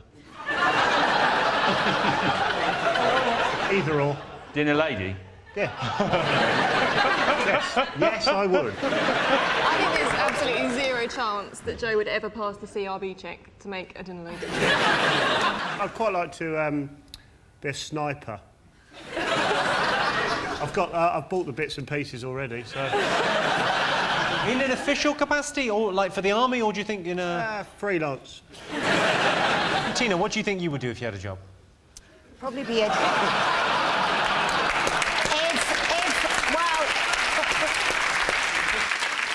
I'd like to be a diving instructor.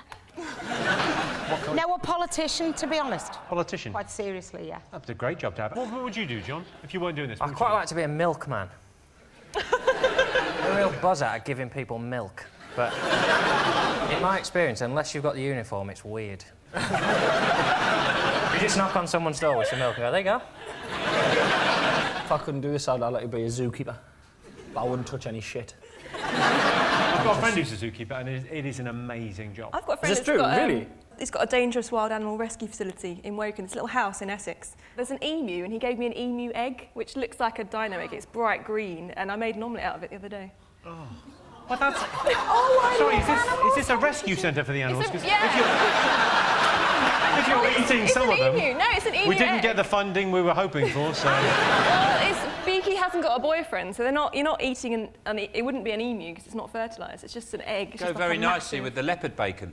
I'm sorry, let's get some answers on this. So, most people secretly want to do another job, true or false? You're going to go... True! True. John? We think it's true. OK, I can tell you the answer is true. 54% of people secretly want to do another job. Our next round is Pick of the Polls. John, Tess, Aisling, pick a question. Can we have the robot, please? Of course you want the robot. A recent survey revealed 61% of people would be happy to shop at a fully automated store with no human interaction. So we asked our studio audience, would you rather be served by a machine or a human being? It's really annoying, isn't it, when you're in a supermarket and you use one of the automated tills and a light is flashing, it's either the DVD or a bottle of wine, and you know, you need help. They never work, those things. You're supposed to pay for them before you leave.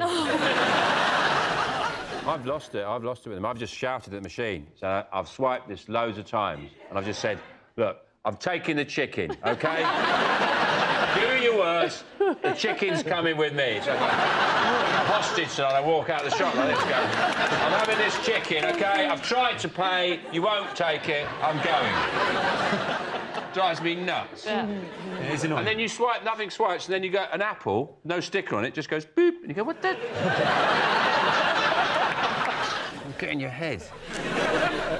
Occasionally, I like to put an unexpected item in the bagging area just to hear a woman's voice.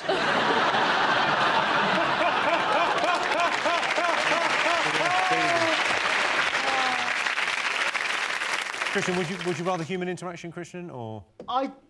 It depends what kind of mood I'm in. Generally, if the machine worked, I'd rather have a machine in a shop, but the machines don't work.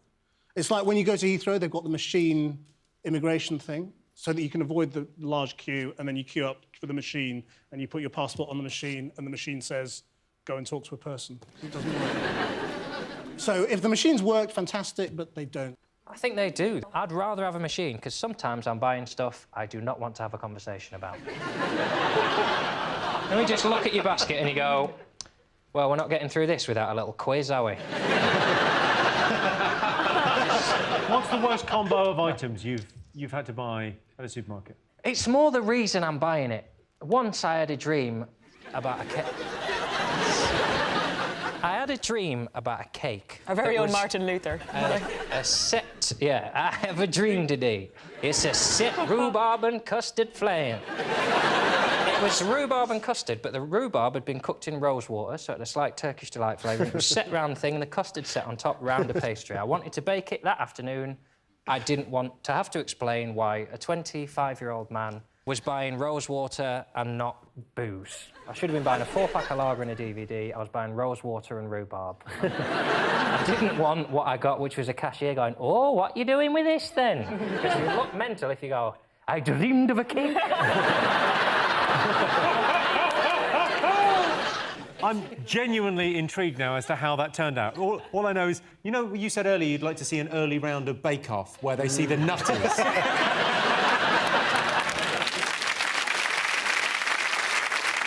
OK, so let's get some answers on this. We asked our studio audience, would you rather be served by a machine or a human being? What do you think they said? What would you go for? I'd say machine. Human being. OK, I can tell you the answer is 70% of our studio audience would rather be served by a human being. Point in the bag.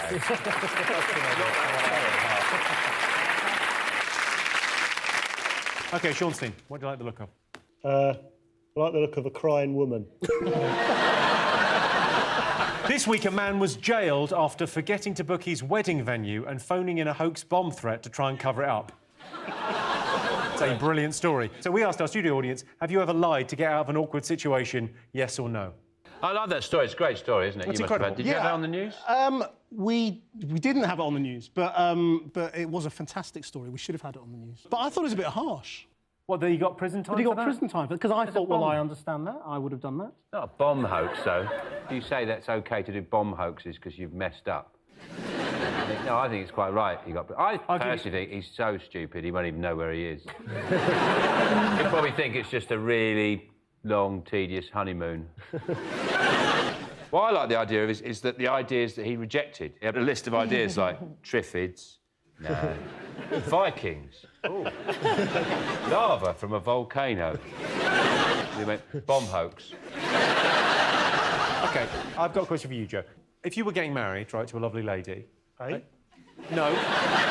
Bear with me on this. If you were getting married to a lovely lady and you've forgotten to book the venue, I can't imagine you not being very organised, but imagine a scenario where you've forgotten to book the venue, what would you do in that situation? Hire a sniper rifle. Hire one? Yeah. Not made of money. Sniper. And that's what that bit of the yellow pages goes, sniper rifle hire. Oh, there's a gap in the market thinking about it. Or I would just say the venue's double booked. That would have been a better idea, wouldn't it? The venue's fucked up, they're double booked. Yeah. Just don't ask them. If you love me, you'll trust me. OK, have you ever lied to get out of an awkward situation? John? I'd love to answer that question, but my nan's... I've got to go and... You got a date with your nan?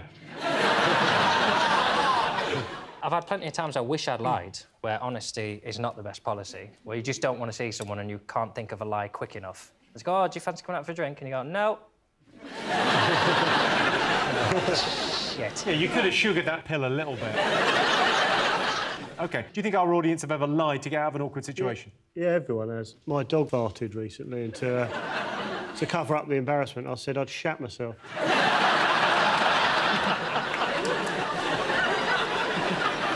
OK, so let's get some answers on this. So, yes or no? Yes. Yes. OK, I can tell you the answer is yes. 93% of our studio audience have lied to get out of an awkward situation. Things get out of hand so quickly. I once heard of a girl who lied to her husband about how she got pregnant, and now there's an entire religion.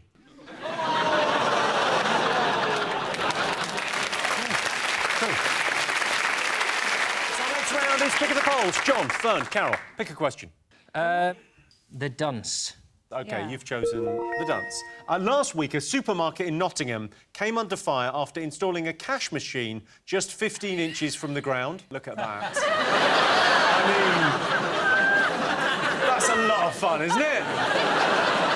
You can imagine 7 people in Nottingham being happy about it. Well, one of them be happy, the other 6. So we asked our studio audience, do you think you have common sense, yes or no? John, do you think you've got common sense? I think I've got too much common sense, yeah. I think I would say that as a result, I'm bordering on the tedious. I don't think I've ever lost my keys or locked myself out, or... I can't remember the last time I fell over. I fell over last year. I fell down the stairs and I broke my nose. Now, that does not make life more exciting. Although, ka-ching, Stan a stairlift advert. How did you fall down the stairs? I had high heels on and a rucksack. I always go around with High heels and a rucksack? Ooh, tell me more. And you were dressed as a beefeater? No, I always always have a rucksack. I don't like handbags, so I can put both hands in my pockets. So when I trip... You can break your nose. Well, I will say maybe I'm too commonsensical, but if I am going down the stairs in high heels, I don't put my hands in my pockets. Annie, what do you think? It's good when people say, like John, when he says he has got common sense and people pride themselves on their common sense. What is dangerous for society is when people go, oh, yeah, I'm a loony and proud of it. Oh, I came home from the pub and fried an egg, but I was so pissed I fell asleep. Next thing I know, the house is on fire. Am I a Walliet? Yeah, you are a Walliet. Let's let Walliet go, shall we? You know what I've always thought was not a thing of common sense is I've never understood why people test bath water with their elbows. Oh, no, you've got to use a baby. No. Why do people always use their elbows to test bath water? Because you never put your elbows in the bath. Then you sit there like that. Your elbows never go in the actual bath. And really, what you should test water with is with your balls. And that way, you would know exactly what the temperature is. OK. Of course, the people with the most common sense are probably, practical people like plumbers. Have a look at some of their fine work. Well, maybe that's the Siamese twins. Yeah. Good. Take a look at this one. How do you explain that? Mr. Tickle, maybe? OK, the next one is pretty special, I think. This is an amazing piece of... I don't want them to see my face, but my junk, yeah, I'm fine with that. Fern, do you think you've got common sense? I've been told by a lot of people that I don't have any, but to me it all seems logical. Like, I put knives in toasters and things. Is that a bad thing to do? They are better hot. Yeah. So what's the thing you've done that you've kind of gone, oh, actually, that was a bit crazy? Oh, I was on the phone once talking to my friend when I was at school. I was playing with some paracetamol pills with the other Sure, hand. you play with paracetamol, yeah? As a child, yeah, sure. I started putting Scottish it in Lego. in and out of my ear, and then I had to go to hospital to get it removed from my ear. And then when they took it out, did you go, oh, it sort of aches a bit, and they won't just have a paracetamol? It was dead funny to go, you know it should go in your mouth. I've just remembered something I did, which is very stupid when I was a kid, walking home from school, and I must have been about 7 or 8 years old, and there used to be a level crossing that went up like that. Yeah. And I had a parker with toggles, and he'd be waiting for the train to go... No. And I was playing with my toggles, and I tied, like, not just one, about 4 knots across the railing. And I was just in a dream world, and then the thing started going up. And I was hanging on to this railing in the sky. And luckily, this guy got out of his car and sort of climbed up and cut me down as I was going... I know the stupidest thing I ever did.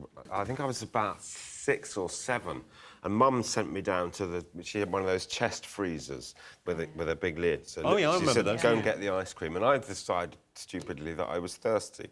So I lifted the lid and bent my head in and went to lick the ice. Well, my tongue, of course, stuck to the ice. And then with the chest lid over the top...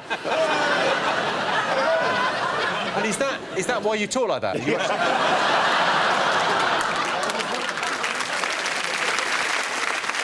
OK, let's get some answers on this. So we asked the studio audience, do you think you have common sense, yes or no? What do you think, John?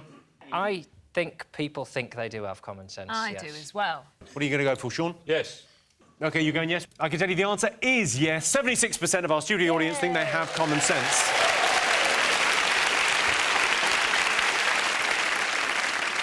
Common sense, of course, is the sense that Kerry Katona uses to detect when there are chips nearby. Our next round is Pick of the Polls. Sean, Rob, Christian, pick a question. What do you like the look of? The old baghead. OK. A recent study has claimed that discrimination against someone because of their looks could be a type of bigotry called facism. So we asked our studio audience, do you judge people by their looks, yes or no? Depends what they look like, innit?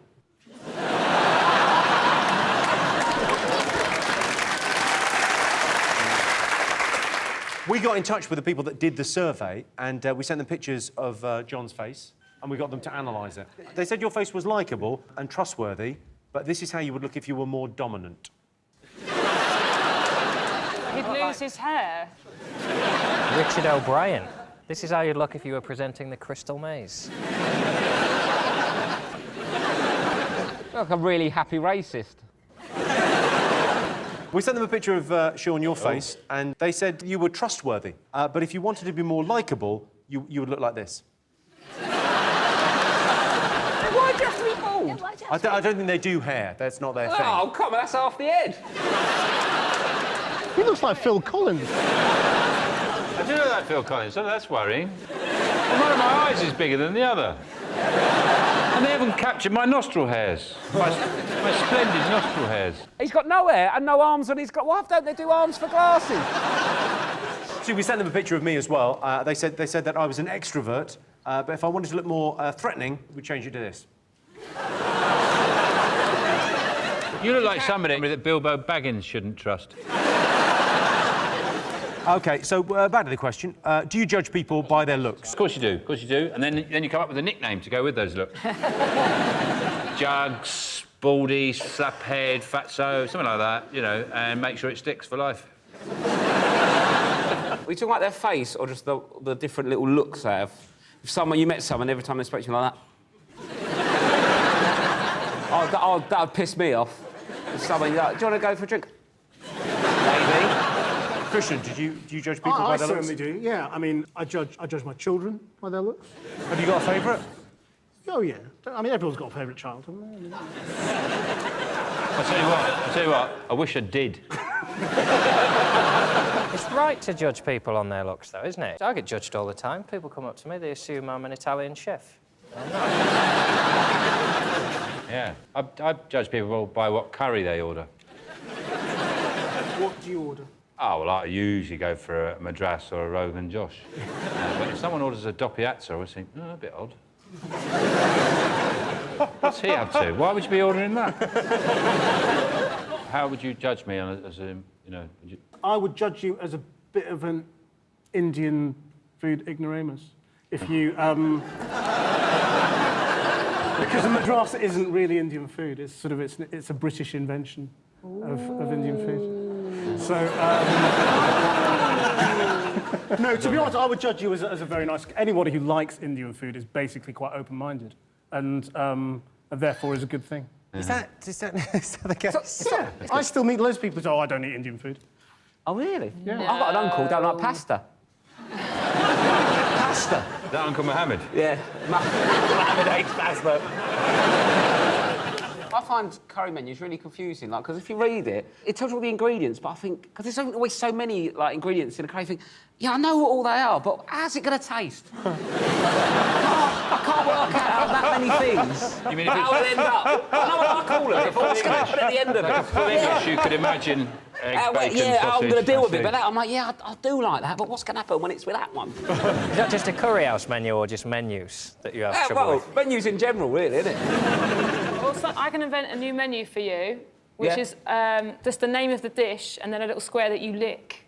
Oh. So you don't need to know what's in it. Just do I like the taste? And those menus can only be used once. Oh, Don't worry. Book for that restaurant early. Carol, what do you rate people on their looks? I think we all do, don't we? Really, I mean, look at you. I'm up here, Carol. No, she's wondering where the wedding cake is, Jimmy. Are you saying that I look like a wedding cake decoration? You look like a wedding cake decoration. It's our little joke.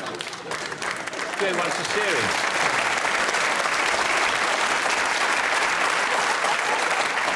I think you look really nice, Jimmy. I think you wear, like, really nice tailored suits. You look a lot different when you first started on telly, don't you? I'm just saying you look like you've got all... I've scrubbed up well. You've always dressed smartly. I remember you, 15-something years ago. Yeah, when you were Eamon Holmes. Yeah. And there's like a picture of Dorian Gray somewhere. Eamon Holmes is getting fatter and fatter and fatter. Jimmy's getting thinner and thinner and thinner. They're actually the same person. OK, well, let's get some answers on this. Do you judge people by their looks, yes or no? What are you going to say? Yes. OK, John? No. OK, I can tell you the answer is yes. 82% of our studio audience said they do judge people by their looks. We all judge people by their appearance sometimes. I once met a guy with size 15 shoes. I thought, who is this clown? So our next round is pick of the polls. Aisling, Fred, Sarah, what do you like the look of? Oh, look who it is! Fred Sirius. Fred Sirius from First Dates. There he is. All right, so here's your related question. What's the worst thing to do on a first date? Is it talk about an ex or drink too much? Ooh. What do you want? I mean, you've seen it all, Freddie. I think it's about both. What, drinking too much and talking about it? Yeah, the more you drink, the more you talk about your ex. And the drinking thing is dangerous because sometimes you sit down and it's on a first date with someone and you're thinking, OK, I don't like him, he's shouting a bit, I don't like his opinion about that. And then you have a glass of wine and you're like, meh.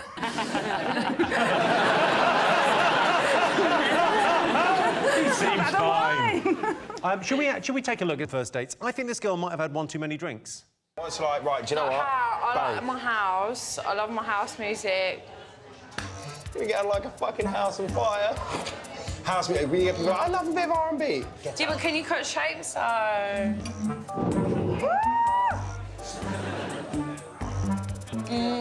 What, you're just going to be two-step and pretend you got your aviators on? No, mate, I can cut it up.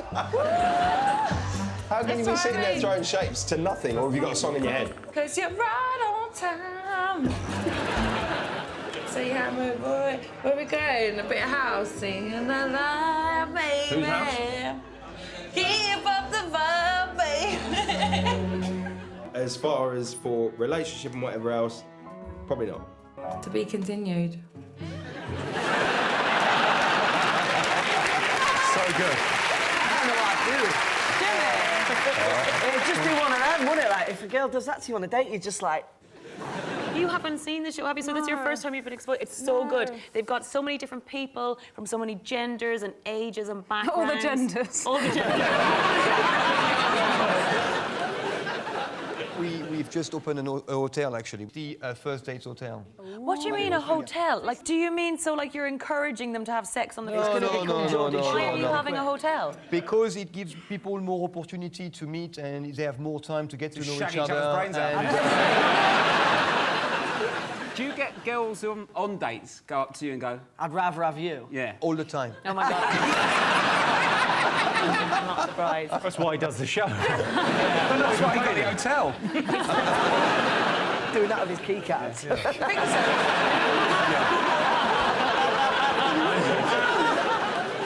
OK, let's get back to the question on this. So, what's the worst thing to do on a first date? Talk about an ex or drink too much? So, Desiree, what do you think? I feel like the ex thing is going to be way worse than the getting drunk thing. I feel like half of first dates are about getting drunk. Yeah. Like, you walk in there, you see the person, you're like, nope, let's do this, let's get it out the door. Like, I only have friends I've dated, first dates I've screwed, and people I'm never seeing again. So, like, if I walk in there and I'm just kind of like, you know in, like, the first, like, less than a minute where it's going. Do you know how I know?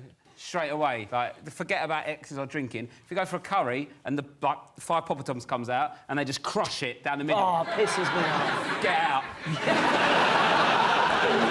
So they crush, if they crush the poppadoms... they just crush them all and share them. Yeah, why don't you fuck off and I'll eat my own poppadom? What's the problem with the crushing these?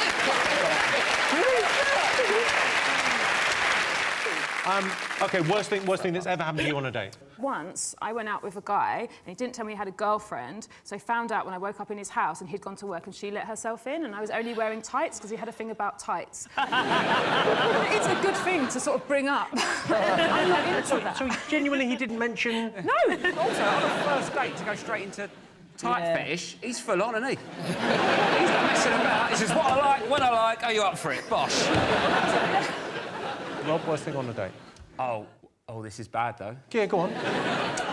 Basically, in the morning, I shit myself. So what I did was, like, in just the pants, but luckily it didn't go anywhere, like, on the bedroom, it was just in the pants. So basically, I got my pants and put them in a plastic bag, and then I went out of the shower, got ready, and I thought, what I did is I just pick the plastic bag up and drop it in a street bin. Yeah, great. Classic.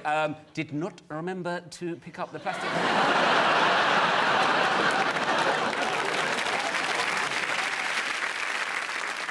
I thought, what can I do here? So I just texted and said, there's a bag on your bed, pick it up, put it in a street bin, and never look in it. And then she texts back going, I did it, and I did look in it. Yeah. Never trust a fart. Never trust a fart. feel like that's not going to be one of your opening monologues on first dates. But as I always say, never touch a thought. So, Aisling, let's get towards an answer on this. So, talk about an ex or drink too much. What do you reckon it would be? I think I'm going to let the expert decide. So, which do you think it is? Which is worst? Maybe drinking too much. We're going so for drinking you think drinking too much? Yeah. Sarah, what I think it's the exact opposite. I think talking about an ex is worse. I have to agree with Sarah. Désolé, mon ami. C'est pas grave. Oh, no. Just said Brexit means Brexit.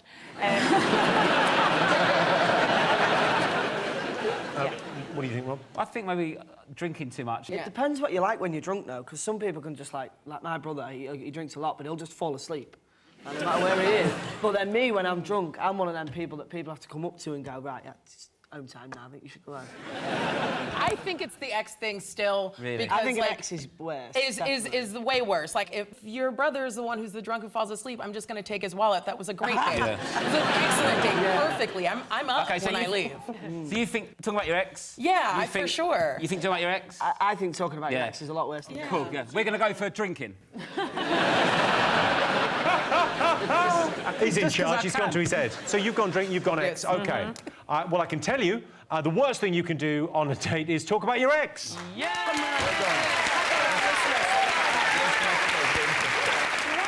Yes, the worst thing you can do on a date is talk about your ex. That's why when I'm on a first date, I always just complain about my current girlfriend. OK, Robstein, what do you like the look of? Phone, the boy on a phone. Boy on a phone, OK. A study has recently found that the majority of kids in this country spend 2 hours each day glued to their mobile phone. So we asked our studio audience tonight, could you live without your smartphone, yes or no? I don't think I could. You sort of need a phone nowadays, in a way. Yeah. My phone broke the other week, and I had to check my emails by loading up my computer. Yeah. I was a bit sick. It's insane how much you need your phone nowadays. Well, I mean, my boyfriend does IT, like, you know, he creates, like, apps and does all that. So I can't live without all of you guys having a smartphone because he pays the rent, so... I get panicked when, you know, when on your iPhone, when you, like, all the apps start wobbling?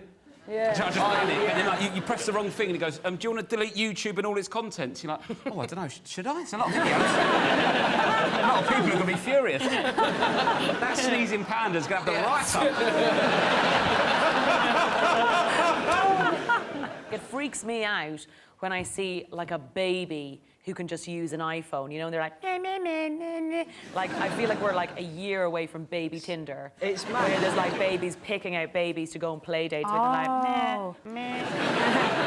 It's mad. My 4-year-old little brother can pick up an iPad and, like, he can just go bang, bang, bang, bang, bang, bang, bang. Is he the one that goes to sleep when he gets too pissed? Yeah. It must get in the way, though, on dates. Do you find if people have a phone on the table, do you find that's a bad thing? I mean, in my restaurant sometimes I see people in all families, you know, 5, 6 people, and they're all on their phone. Yeah. All on the date? Is it in Norfolk? No, they're all on their date. We got my mum like a camera phone thing. She didn't know how to use it. She thought you had to look through that to take a photo. So she'd be like... Flash on first week, 50 photos of her retina. But I'm addicted to Candy Crush. You know the game on your iPhone, that silly game? But basically what it does is, when you run out of lives, you have to pay for lives, but I refuse to pay for lives, but you can cheat it by just moving your date and your time. Your date and your time along a bit. So I do that, so I've never paid for a game, but I'm in 2026, mate, my diary's all over the place. Does that seriously work? You can just move that? Yeah. This is a game changer. It's literally changed that game for me. It's not like you to pay for something, Jim.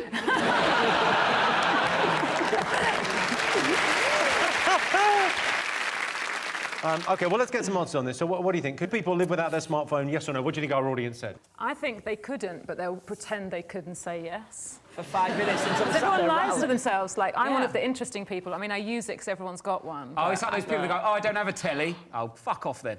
Do you know what? None of them are watching.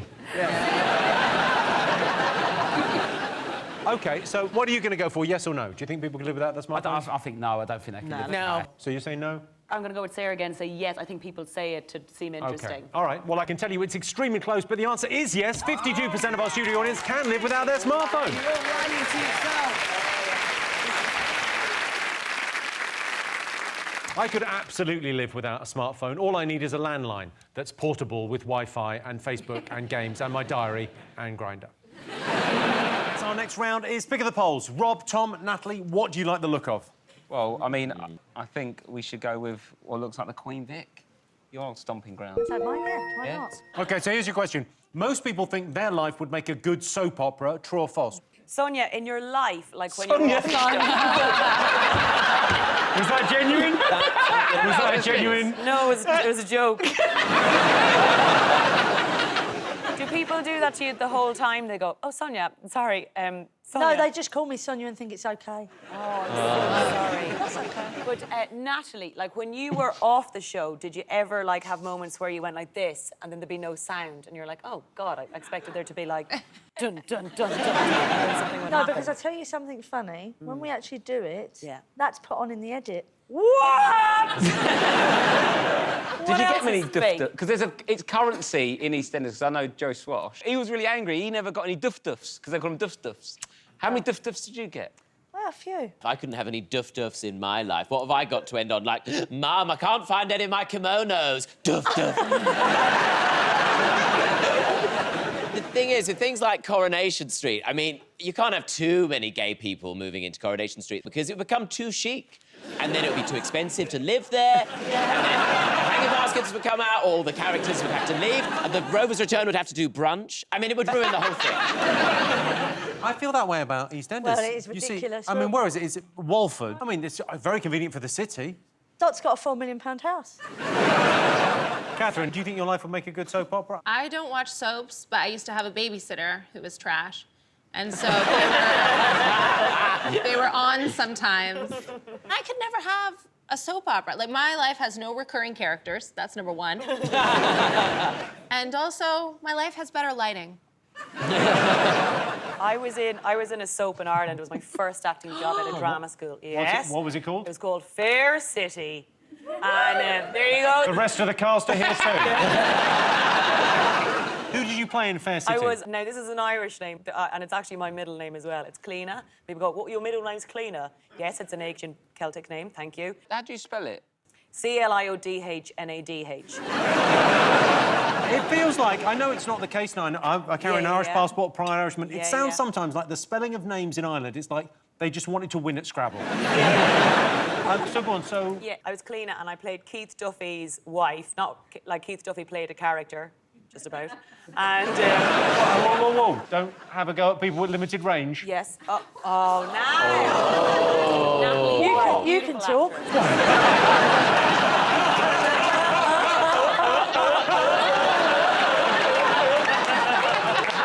How dare you? Go on, so you were on the soap? Yeah, we were on the soap, but I used to always hate... Sometimes the writers just never wrote a reaction sentence. So they'd go like, you know your boyfriend had an affair, and then it would say end on Cleena. But they'd leave it for about 10 seconds, and they go, you know your boyfriend had an affair, and you'd go,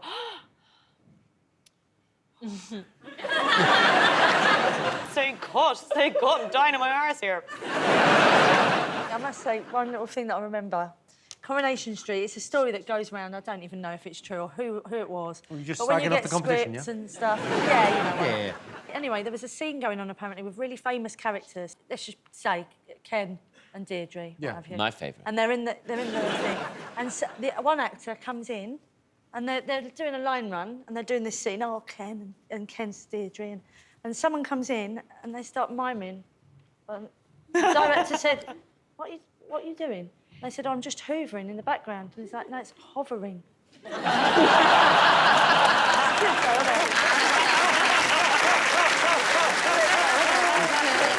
OK, let's get some answers on this. So most people think their life would make a good soap opera. What are you going to go for, Ashton? What do you think? I think it's true. I think, yeah, maybe true. I think people think they're more interesting than they are. OK, what do you guys think? What do you think, Rob? I'd like to say no. I think no. I don't think people are stupid. No. OK, well, I can tell you the answer is false. Only 46% of people think their life would make a good soap opera. I'd say soap operas do accurately portray British life, as would my long-lost half-brother, Rob Beckett. You like my now, brother. So next round is Pick of the Polls. Rob, Paisley, Lloyd, what do you like the look of? What do you think? The lady singing, she looks happy. OK, well, you've gone the karaoke singer. So here's your question. Most people secretly hate karaoke, true or false? Oh, I mean, I hate karaoke. It's just too much reading. It's like it's the most Cockney he's ever been. And the little ball's patronising. I don't know what the words are, but I know it goes that way.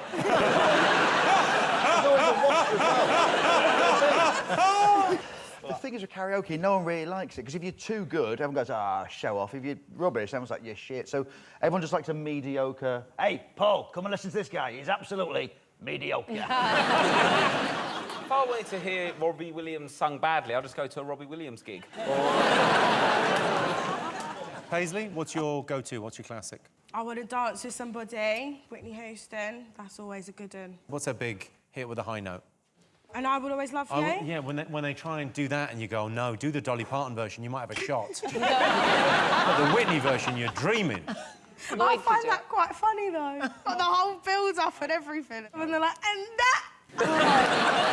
Angela, what do you think? I've never done karaoke. You've never done karaoke? I've never done it because I can't sing. So, because I'm hard of hearing and wear hearing aids. I mean, it's really bad, Jimmy, when I sing. We don't get a harvest. That's how bad it is. You wear hearing aids? I wear hearing aids. So how do you know your singing's bad? Well, I do now because I've got hearing aids, but people have told me. So for years you thought, I'm nailing this. But karaoke's not about being a good singer. It's about letting prospective lovers know that you are an attention-seeking alcoholic. You know, karaoke is the most beautiful word. I mean, the origin, it's a Japanese portmanteau. It's karapo and okasutra, which means empty orchestra. And so the notion is that you have to add something yourself to complete the music. Tom, let me ask you, how are the wife and kids? They're all right, mate.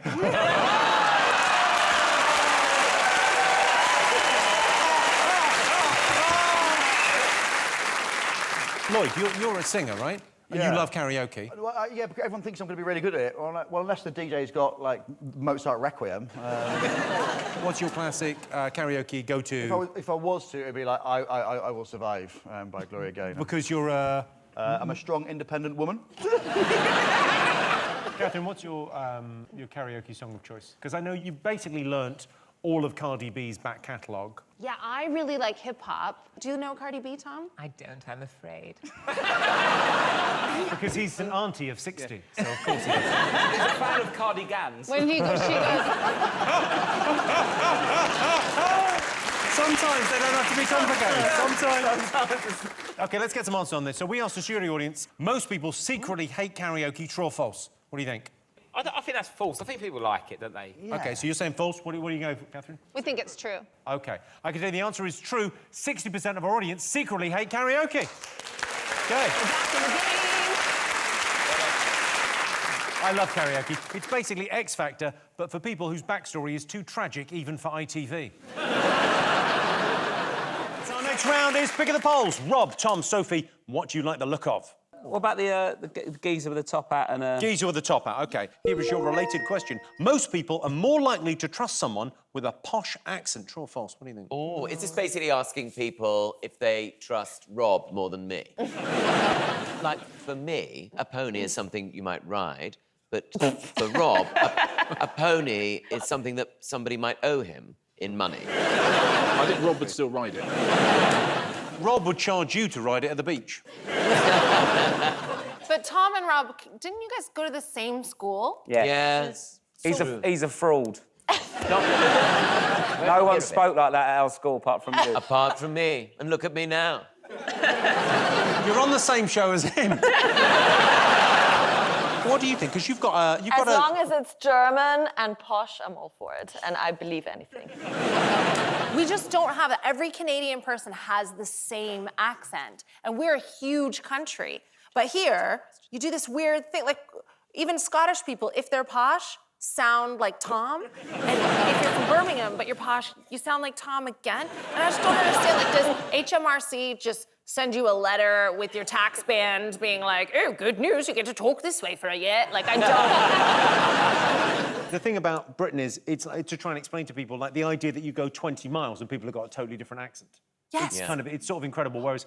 But America and Canada are both newer countries, so I'm sure there are different accents there, but those are the native peoples that you killed. I didn't kill them! You didn't save them. True. Sophie, what do you make of the accent? Oh, well, I was going to say that in North America, people always give me the same compliment, which I find very coded. They always say that I'm well-spoken. They're like, oh, you're so well-spoken. And I think that people in North America think that black women just shoot out of the womb with a vocabulary completely made up of sassy grunts and Bible verses. Yeah. They only say things like, and child, and Lord Jesus. But